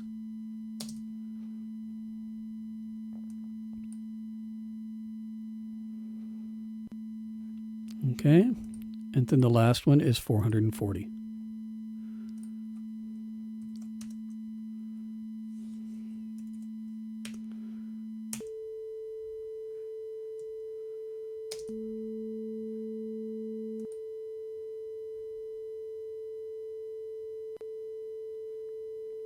Okay. So now I have these waveforms recorded. And what I'm going to do is I'm going to come up here to my zoom, and I'm just going to make them a little bigger so it's easier to see them. So I'm going to zoom up. And I'm going to use my R and T keys, and I'm going to zoom in so we can see our waveforms. And I'm going to hold down my Option key, and I'm just going to drag this so they're all the same size tracks. So here we have our 4 sine waves. And you can see the lower pitch sine waves are much longer, like we're moving through the air, like that video I showed you, than the higher pitch. So the higher you get, the closer the cycle is, or the shorter the cycle, the time cycle. So for a demonstration, I'm going to go and I'm going to just trim these, just so they start right here, right at the null point before the wave goes up. So I'm going to zoom way in so I can be as accurate as I can. Right, I'm going to find my null point, and I want to trim it right there where my cursor is. And there's a couple of different ways to do it, but what I'm going to do is I'm going to hit the B key, which is separate region. Remember how we separated MIDI notes? Now we're separating audio with the same command. Okay, so I'm going to get rid of this section. So I want my audio to start right on the beginning of this waveform. So I have it selected, the part I want to get rid of, right? Because I put that little B there. And I made my division.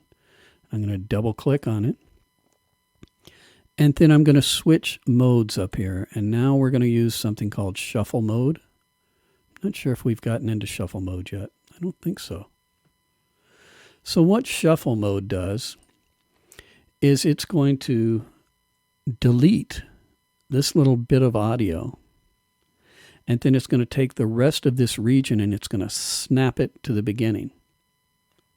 So if I just delete it in slip mode, I would have this big hole here. So I'm going to undo. And when I delete in shuffle mode, it snaps. And so I deleted the audio and the whole thing moved. Right? You can see it move here when I delete. Right? So it just moves over a little bit when I delete. So I'm going to just go ahead and quickly do that to the other tracks just so I can do this little demonstration. Okay, so I'm going to select at my null point. I'm going to hit B. I'm going to double click on the selection I want to get rid of. And I'm going to hit the delete key. And it will snap that also to the beginning of that waveform. Same with the next one.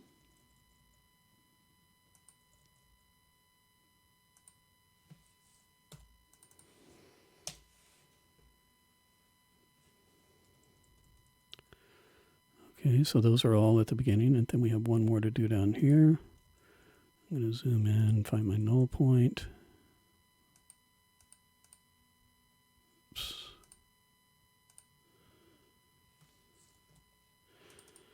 And Pro Tools only has a certain amount of resolution, so sometimes you can't get exactly at the null point. You know, you can click here and you can click here, but there's nothing really in between those two. So now I'm going to go to shuffle mode again. I'm going to delete this. So now all of my waveforms are starting right here at the very beginning.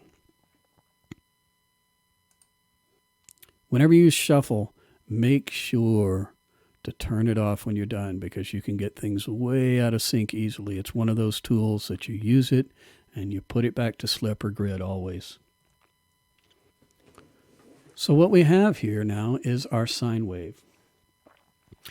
And we're going to talk about first is the period of this sine wave. So we saw the little speaker move the air molecules forward and backward, right? And there was in between, if the molecules started here, first the pressure moved the molecules forward, and then the pressure pulled the molecules back. And so they're constantly doing this. And this is what we're seeing in this representation here. We're seeing a representation of the sine wave moving the air molecules back and forth, right? And so we're starting at the null point before anything has happened. And that's what this little starting point is here, right? Because it's at 0. That's the representation of nothing happening. And so the molecule is going to move forward. It's going to reach its peak, and then it's going to come back to 0. And then it's going to reach its negative peak, and it's going to come back to 0 again. So that's a full cycle, right? And this period of time that it takes designates the frequency of the note. So if we look at this little number here, 550 hertz, what that number means is if I were to zoom this out, and we'll just do it here. I'll go ahead and I'll type in, I'm going to go to my counter. I'm just going to type in 1 second. All right. And I'm going to go ahead and I'm just going to put a marker there so we can see it easily. If I were to count all of these little spikes, because the frequency is 55 hertz, there would be 55 little up and 55 little down spikes. Okay, so that's what this frequency means. So it's how many times this tone is oscillating per second. So you always hear engineers, that's too much 200 hertz or whatever. That's what they're talking about. They're talking about a specific frequency. And in my field, it's used all the time for live sound especially. You know, and once you've worked with these frequencies long enough, you can identify them just by hearing them. You know, I can tell that if I hear a problem with a voice, I can say, oh, that's a 400 hertz problem. And I can filter that, or I can change that type of area of the voice. So this is what we're talking about when we're talking about hertz. If I go and I zoom in again, and I look, this is my complete cycle. If I take this complete cycle and I look up here, I can see that this one cycle of 55 hertz, I'm sorry, it's a little bit of math, but I'm just making a point here, okay? It's not a memorization deal. So I can see that this little tiny cycle is taking up 18 milliseconds. So one cycle is taking up 18 milliseconds. So if we were to take that 18 milliseconds that we measured and we bring out our trusty nerdy calculator.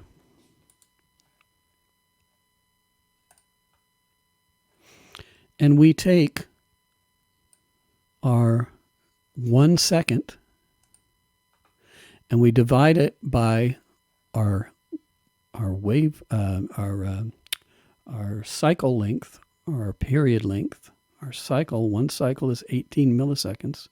If we divide that by 0.018, oops, sorry, 1 divided by 0.018 equals, we see that we're roughly at 55 hertz. This resolution isn't fine enough to get it exactly at 55 hertz, but we can see that if we take this measurement and we know this is one cycle and we divide it by 1 second divided by 0.018, we can see it's 55 hertz. So you can use the length of an audio cycle to tell what frequency it is. And this is kind of the basis of waveforms, right? This is the most simple waveform. This is just a sine wave. The other thing we can do is we can take 1 second and we can divide 1 second by 55, which is our frequency.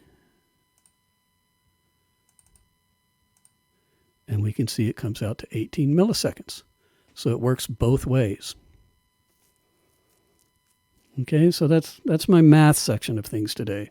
But I just wanted to show you that pitch and the cycle length they correspond to each other. And as a matter of fact, if you had a little tone in your music, like beep, that popped into your music, you could actually take your ruler here and you could measure it. And with just a little bit of math, simple math, you could find out exactly what frequency that was. And you could fix that frequency because you know exactly what frequency it is. Are you guys absorbing this? Is it making sense so far? I know it's a little scientific here, but it's kind of a scientific day here before we get into more audio fun. Everybody cool with that? All good. All right, great. So the next thing I want to show you is if we look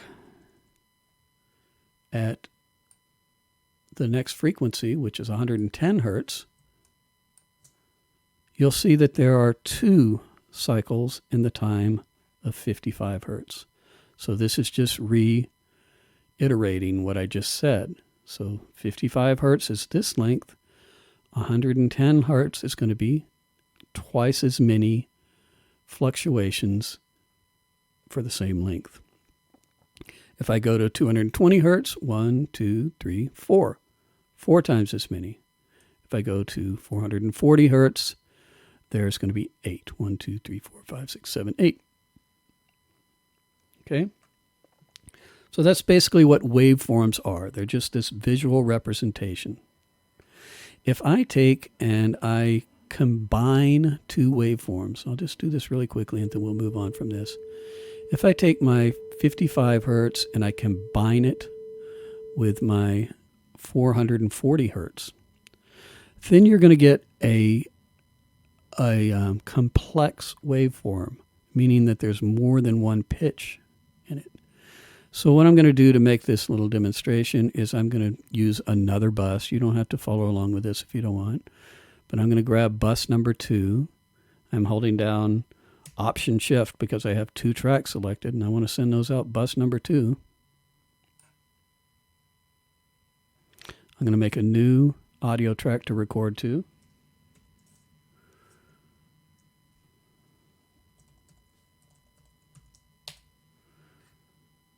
Oops, I didn't name it. Combined.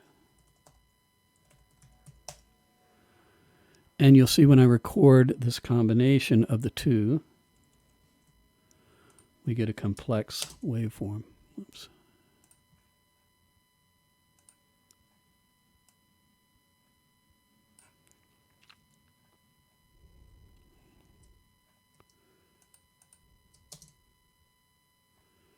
Okay. So if we look at this is going at the wrong monitor. That's the reason you didn't hear it. If we look at this, you can see that there are elements of both of these two waveforms. I'll hide these two for right now.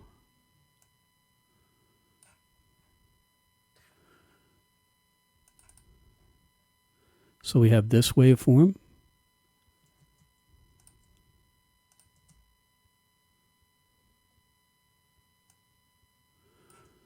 And you can see the shape of that first waveform. Go back to the top. You can see it going up and you can see it going down. And it's lined up with this waveform. But you can also see the combination of this second pitch. So that's both pitches combined together into one waveform. This is incredibly simple waveforms. If you think of something like a human voice, it's a whole nother level. There's all these harmonics and the waveforms get very, very complex. But this is kind of the basis of how all this works and how it all fits together. So let's see here. I wanted to go into level matching a little bit. I think I'm going to save level matching for next time because it's getting late. And let's move on to our audio editing. So we're going to open our assignment. We're opening this audio editing assignment number 1 that's due next week. And this is just a simple little piano part. And let's take a look at this waveform. Right, this is a complex waveform. It's got a lot of little jaggedy things in there, right? And you can see that there's an attack where this area happens. And you can see here's another attack over here because the waveform gets big. And so that's one chord and that's another chord. And if you scroll down further, that's another chord. And that's another chord. That's another one. So it's kind of like your MIDI blobs, but this is audio. When you're working with music, a lot of times you'll have to edit your music to make it longer or shorter. If you're recording music for the radio, you might have one version of your song that's an album version, and you might have another version that's a radio edit that's short so they can play it on the radio. If you're recording music for film, they might need several versions. They might want one that's 2 minutes, one that's 1 minute, one that's 30 seconds, and maybe they want one that's 5 seconds. That's just like ba-da-dump or whatever, just an ending phrase. So you need to learn how to edit audio yourself because if you rely on somebody else to do it, it can get expensive. You would have to hire somebody like me to edit your audio. Better just to bite the bullet and learn how to edit. It's not that hard. So let's take a listen.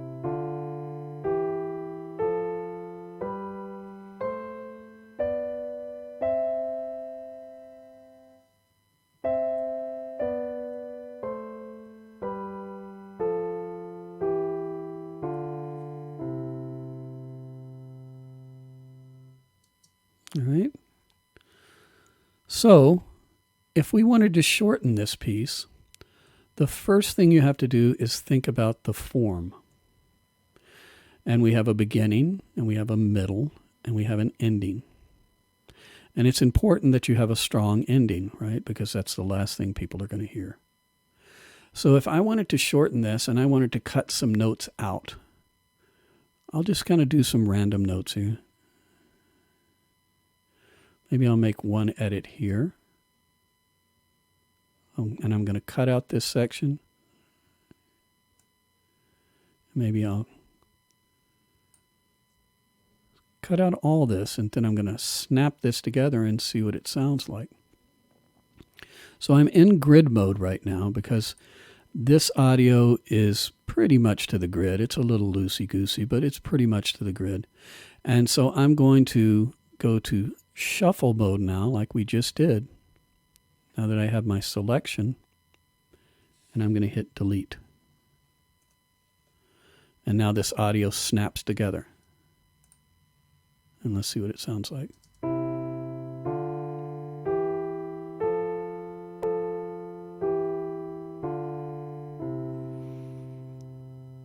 Okay, it's not the most musical edit ever, but did you notice that when we went across this edit, there was a little click sound. Right? And we don't want that. So there's a couple of different ways to deal with it. The simple way is to do something called a crossfade. And I'll make this really big so you can kind of see. This is not musical. I just want you to see what a crossfade is. So if I'm in single keystroke here, right, where this little gold guy is on, and I select across and edit, and I press the F key for fade, it's going to make what's called a crossfade. And a crossfade means that this first piece of audio, right, if you imagine this angle going down, this first piece of audio, as this angle goes down, is getting softer. So it's fading out. This next piece of audio is getting louder from 0, and it's getting louder. So it's fading in. This is called a crossfade. And you do this to correct edits to make them more smooth. Okay, it's still not there. But I did this so I could show you big what it looks like, what a crossfade is. So let's take a look and see what's wrong with this. I see that my notes here, there's a little bit of note hanging over. So there was a note starting here, and this note's already started by the time we're playing back. So this, you can see these little parts of the note that jump up at the beginning are called transients. And these are what we use to judge our editing. So we could try just to make a little crossfade here and see if we can make it work.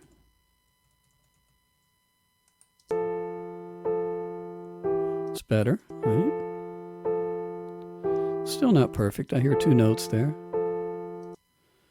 Okay. So what else can we do? Let's get rid of this crossfade. And to get rid of a crossfade, you can just select it and hit the delete key. You can also, with your trimmer tool, you can expand or contract the crossfade. So you can make a longer crossfade, or you can make a shorter crossfade. So that's an easy way to quickly adjust your crossfades. But I'm just going to delete my crossfade. And since I have it selected with my selector tool here, I'm going to double click on it and delete it. So one way to address that is with a crossfade. The other way to address it is to you can actually move this edit point. And there's a couple of different ways to do that. First of all, you could go into shuffle mode. And then you can select this little blip of the extra note that we don't want. I'm just going to hit the B key and I'm going to separate that region right there. So I'm going to just go in shuffle mode and delete that little bit. All right, so that looks a little better. I don't have 2 notes at once. I'm just going to put a little tiny crossfade there and see if it sounds any better.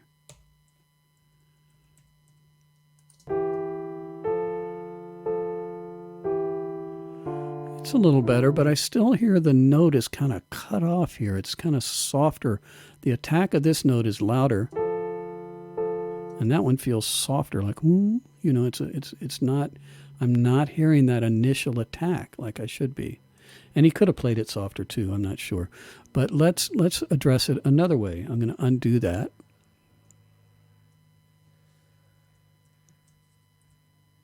All right, so now I'm back to my normal edit, that first edit we did. I'm going to undo one more time and get rid of that little separation mark I made. So the other way to do that is to go into slip mode and grab our trimmer tool, and you can actually drag this edit point. So I can take this and I can pull it this way. Look, there's all my note back. Now I can see where that note was. So let's take a listen and see. Now, because I have this part selected, it's going to start playing right on that edit. So I can keep hitting it and try to find the best edit point. And sometimes you can zoom in or zoom out, but I think it's probably going to be right here. So what I want to try to do when I edit is I want to try to edit to a null point. So if you make your edit when there's a lot of energy in this waveform, you're going to hear it more than if you make your edit at a null point. So this is the beginning of the note, and I just basically I'm dragging this edit point back to a null point. And now when I do my crossfade,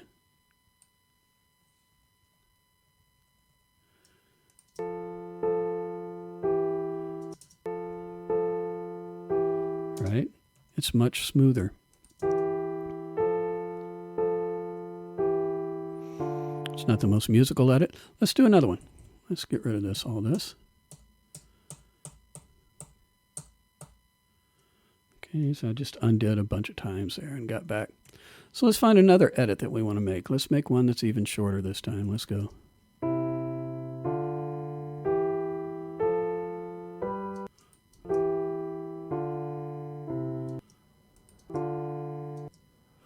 So I'm just listening to places to make an edit. Maybe I'm going to put one right here. So I just put my marker there as just a little visual aid. I'm going to use my T key and I'm going to zoom in to that spot. Right? And I can see that that's the waveform. So this is editing without using the grid. Right? But this music should be to the grid.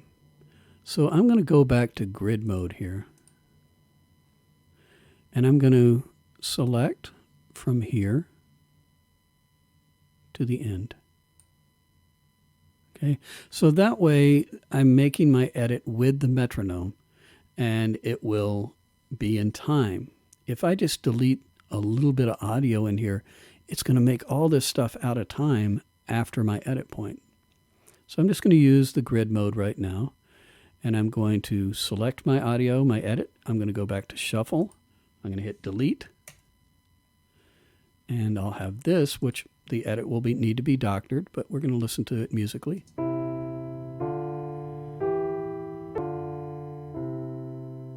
Okay, so there's a blip in there. So we're going to go and we're going to figure out a way to fix it. So I can collapse the time again. I went to slip mode. And I can just get rid of this little bit here. And then I'm going to go to shuffle. And I'm going to collapse that time. And that should be better. I'll do a little crossfade here too, by hitting the F key. So now let's see how our edit sounds.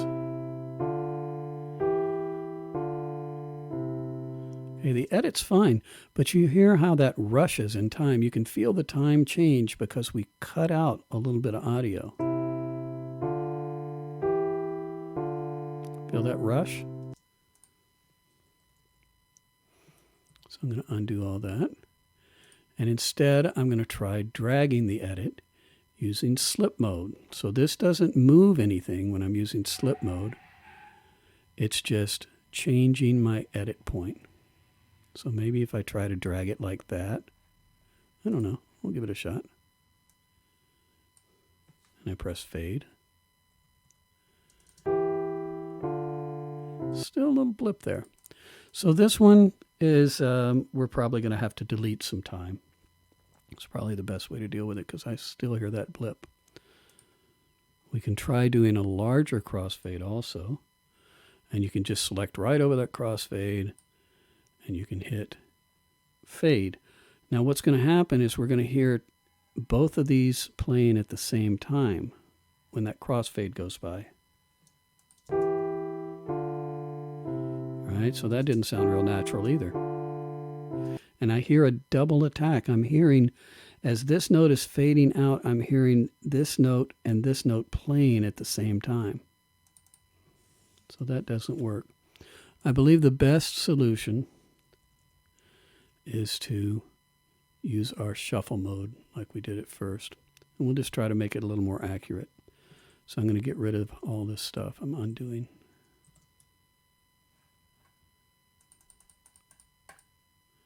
All right, so I'm just back to my basic edit.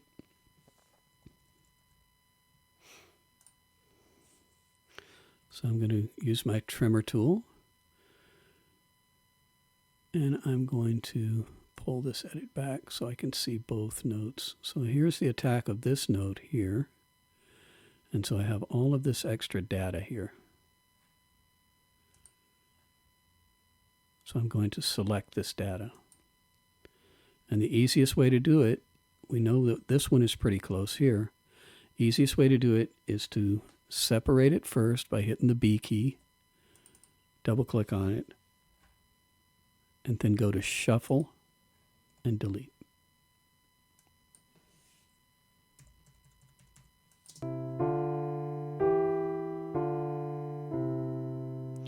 And I think that's probably as clean as I can make that edit. Okay, so that's one edit example. So what you're going to do for your assignment is you're going to, undergrads are going to edit 4 of these, and graduate students will edit all of them. And I want you to make some kind of edit that you feel is musical, and I want it to be as clean as you can make it. So since they're in the grid, I think all of these are on the grid, you can use your grid mode to make your edits. If you want to use slip or shuffle, you're welcome to. But you can also just stick with grid right now and see if you can make the crossfades work. Let's take a listen to one more.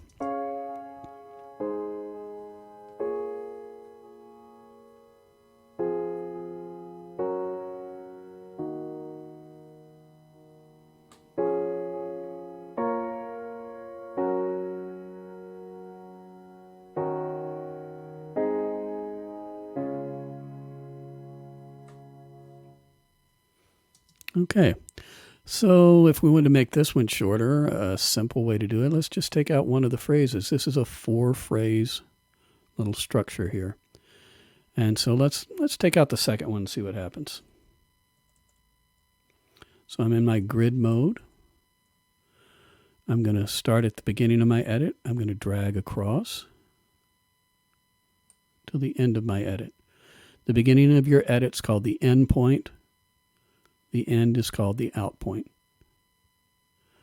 And then I'm going to go to Shuffle, and I'm going to hit Delete.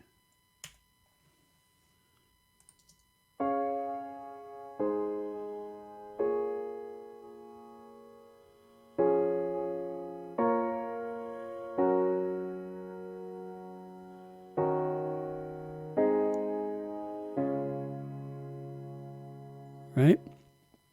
It's pretty easy. That one worked out nice. Now if I wanted to clean it up a little more, you could zoom in here, and you can go back to your slip mode, put a little tiny crossfade there, boom, you're done. So that's the edit for a piano. Everybody got that? Everybody clear on that? I know I'm using a lot of different tools here, and I want to make sure you understand them because you need them for your homework assignment. Speak now if you have a question. So the assignment sheet says to also edit drum tracks using transformational editing. Yeah, that's what we're going to do next. It's going to be fun. All right, so in the beginning of the rap era, right, they had something called sampling, and what they would do is they would take pieces of other musicians' music and they would slice it up into little bits, and they would use different parts and they would paste them together and make this kind of collage of music. And that's how rap music basically got started. I mean, there were really talented individuals, maybe didn't have a lot of music theory skills, and they used their creativity to chop up little bits of audio and paste them together in different ways to make a new sound or a new drum beat, or they would take different sounds from different albums and they would paste them all together and make this kind of transformational music. So we're going to do a very basic version of that, just so you can get some editing practice. And these drum loops are on the grid, so I'll do a quick little thing here. If you look at all of these blobs here, I'll zoom in a little more so you can see. You can see that all these blobs have very sharp attacks because they're drums, and those attacks are the transients. So we can see, as we look at this drum beat,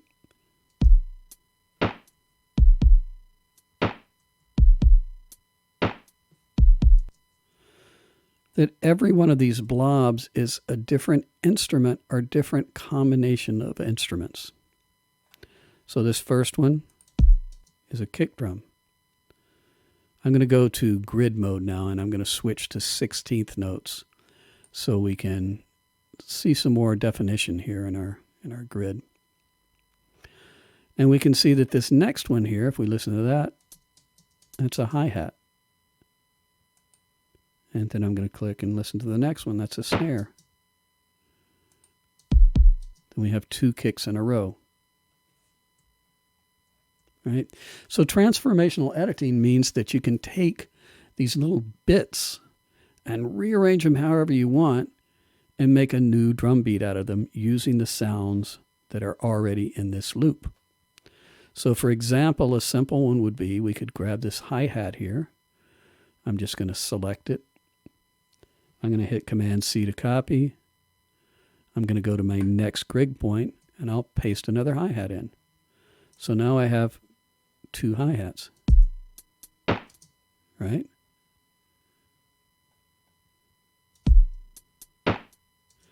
And maybe I want this whole first bit to have a 16th note type of feel. So I'm going to copy it again. And maybe I'll paste one here, and I'll paste one here. Here I am, Bob. What's the Joy of Painting guy again? It's your song. You can make it however you like. We'll paste in. Now we have a 16th note type of feel. And I could put more in here if I wanted to.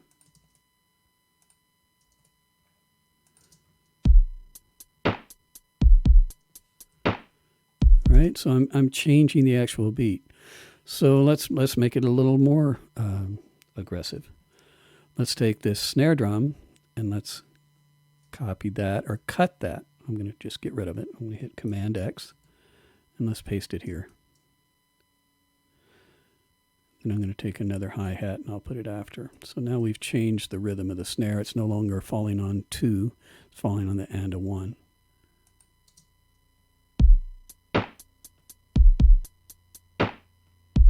Right? So that's transformational editing. And maybe when we want to take,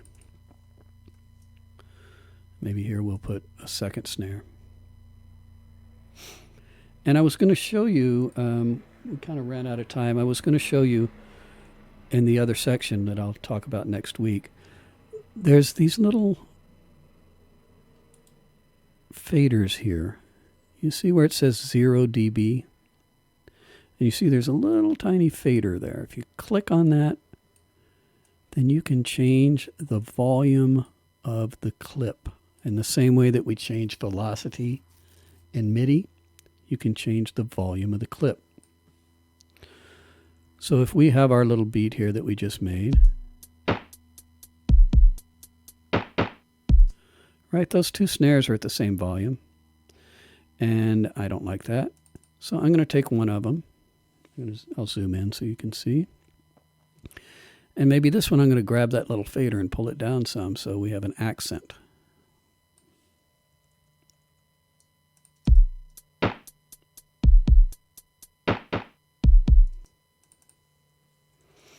So you can make your phrases more musical.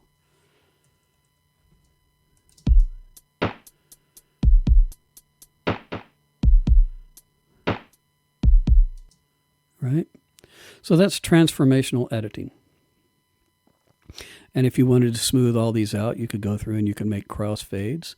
But I suggest that you do all your editing first, get the beat that you want, and then add your crossfades at the end.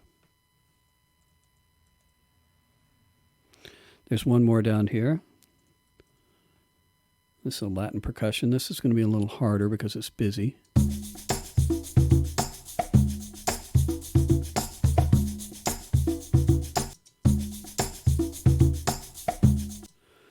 So we could take this little blip here. Now this one's not exactly on the grid. So you're going to get some chopped off type of sounds. But when they were doing rap music, that was desirable. They didn't want things to sound perfect. They wanted it to be wild and creative and something different than other people had heard. So sometimes they would just chop stuff off randomly, and it would not be natural at all, but it would add to the final product.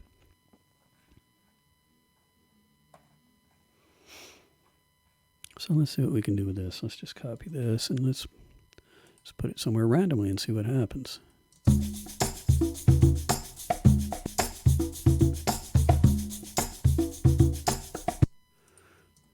Just, you can paste stuff wherever you like.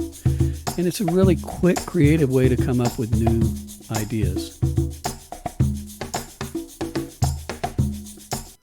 Right?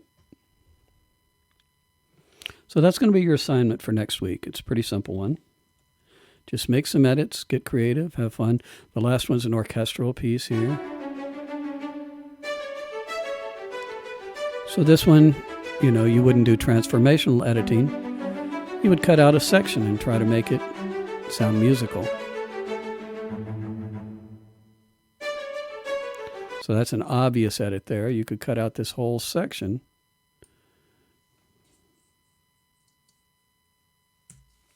Use shuffle mode. And you could... Right? So that one's really simple. But there's a lot of different edits that you can do in here. That's just a real basic one. So that's it, guys. I'm going to try to not keep you as long as I did last week because that got grueling after a while. So is everybody cool on the assignment part? We're going to be going over the audio terminology more. But as long as you're good on editing the assignment, then we're good. And by the way, great job on the first sequencing project. You guys really dug in there, and it looks like you had fun, and I really appreciate that. I really enjoyed listening back to your stuff, and I hope you guys are learning what you wanted to learn out of this. So you guys have a good night, and I'll see you next week with the assignment done. Anybody, any questions before we go? Okay. Good night, everybody.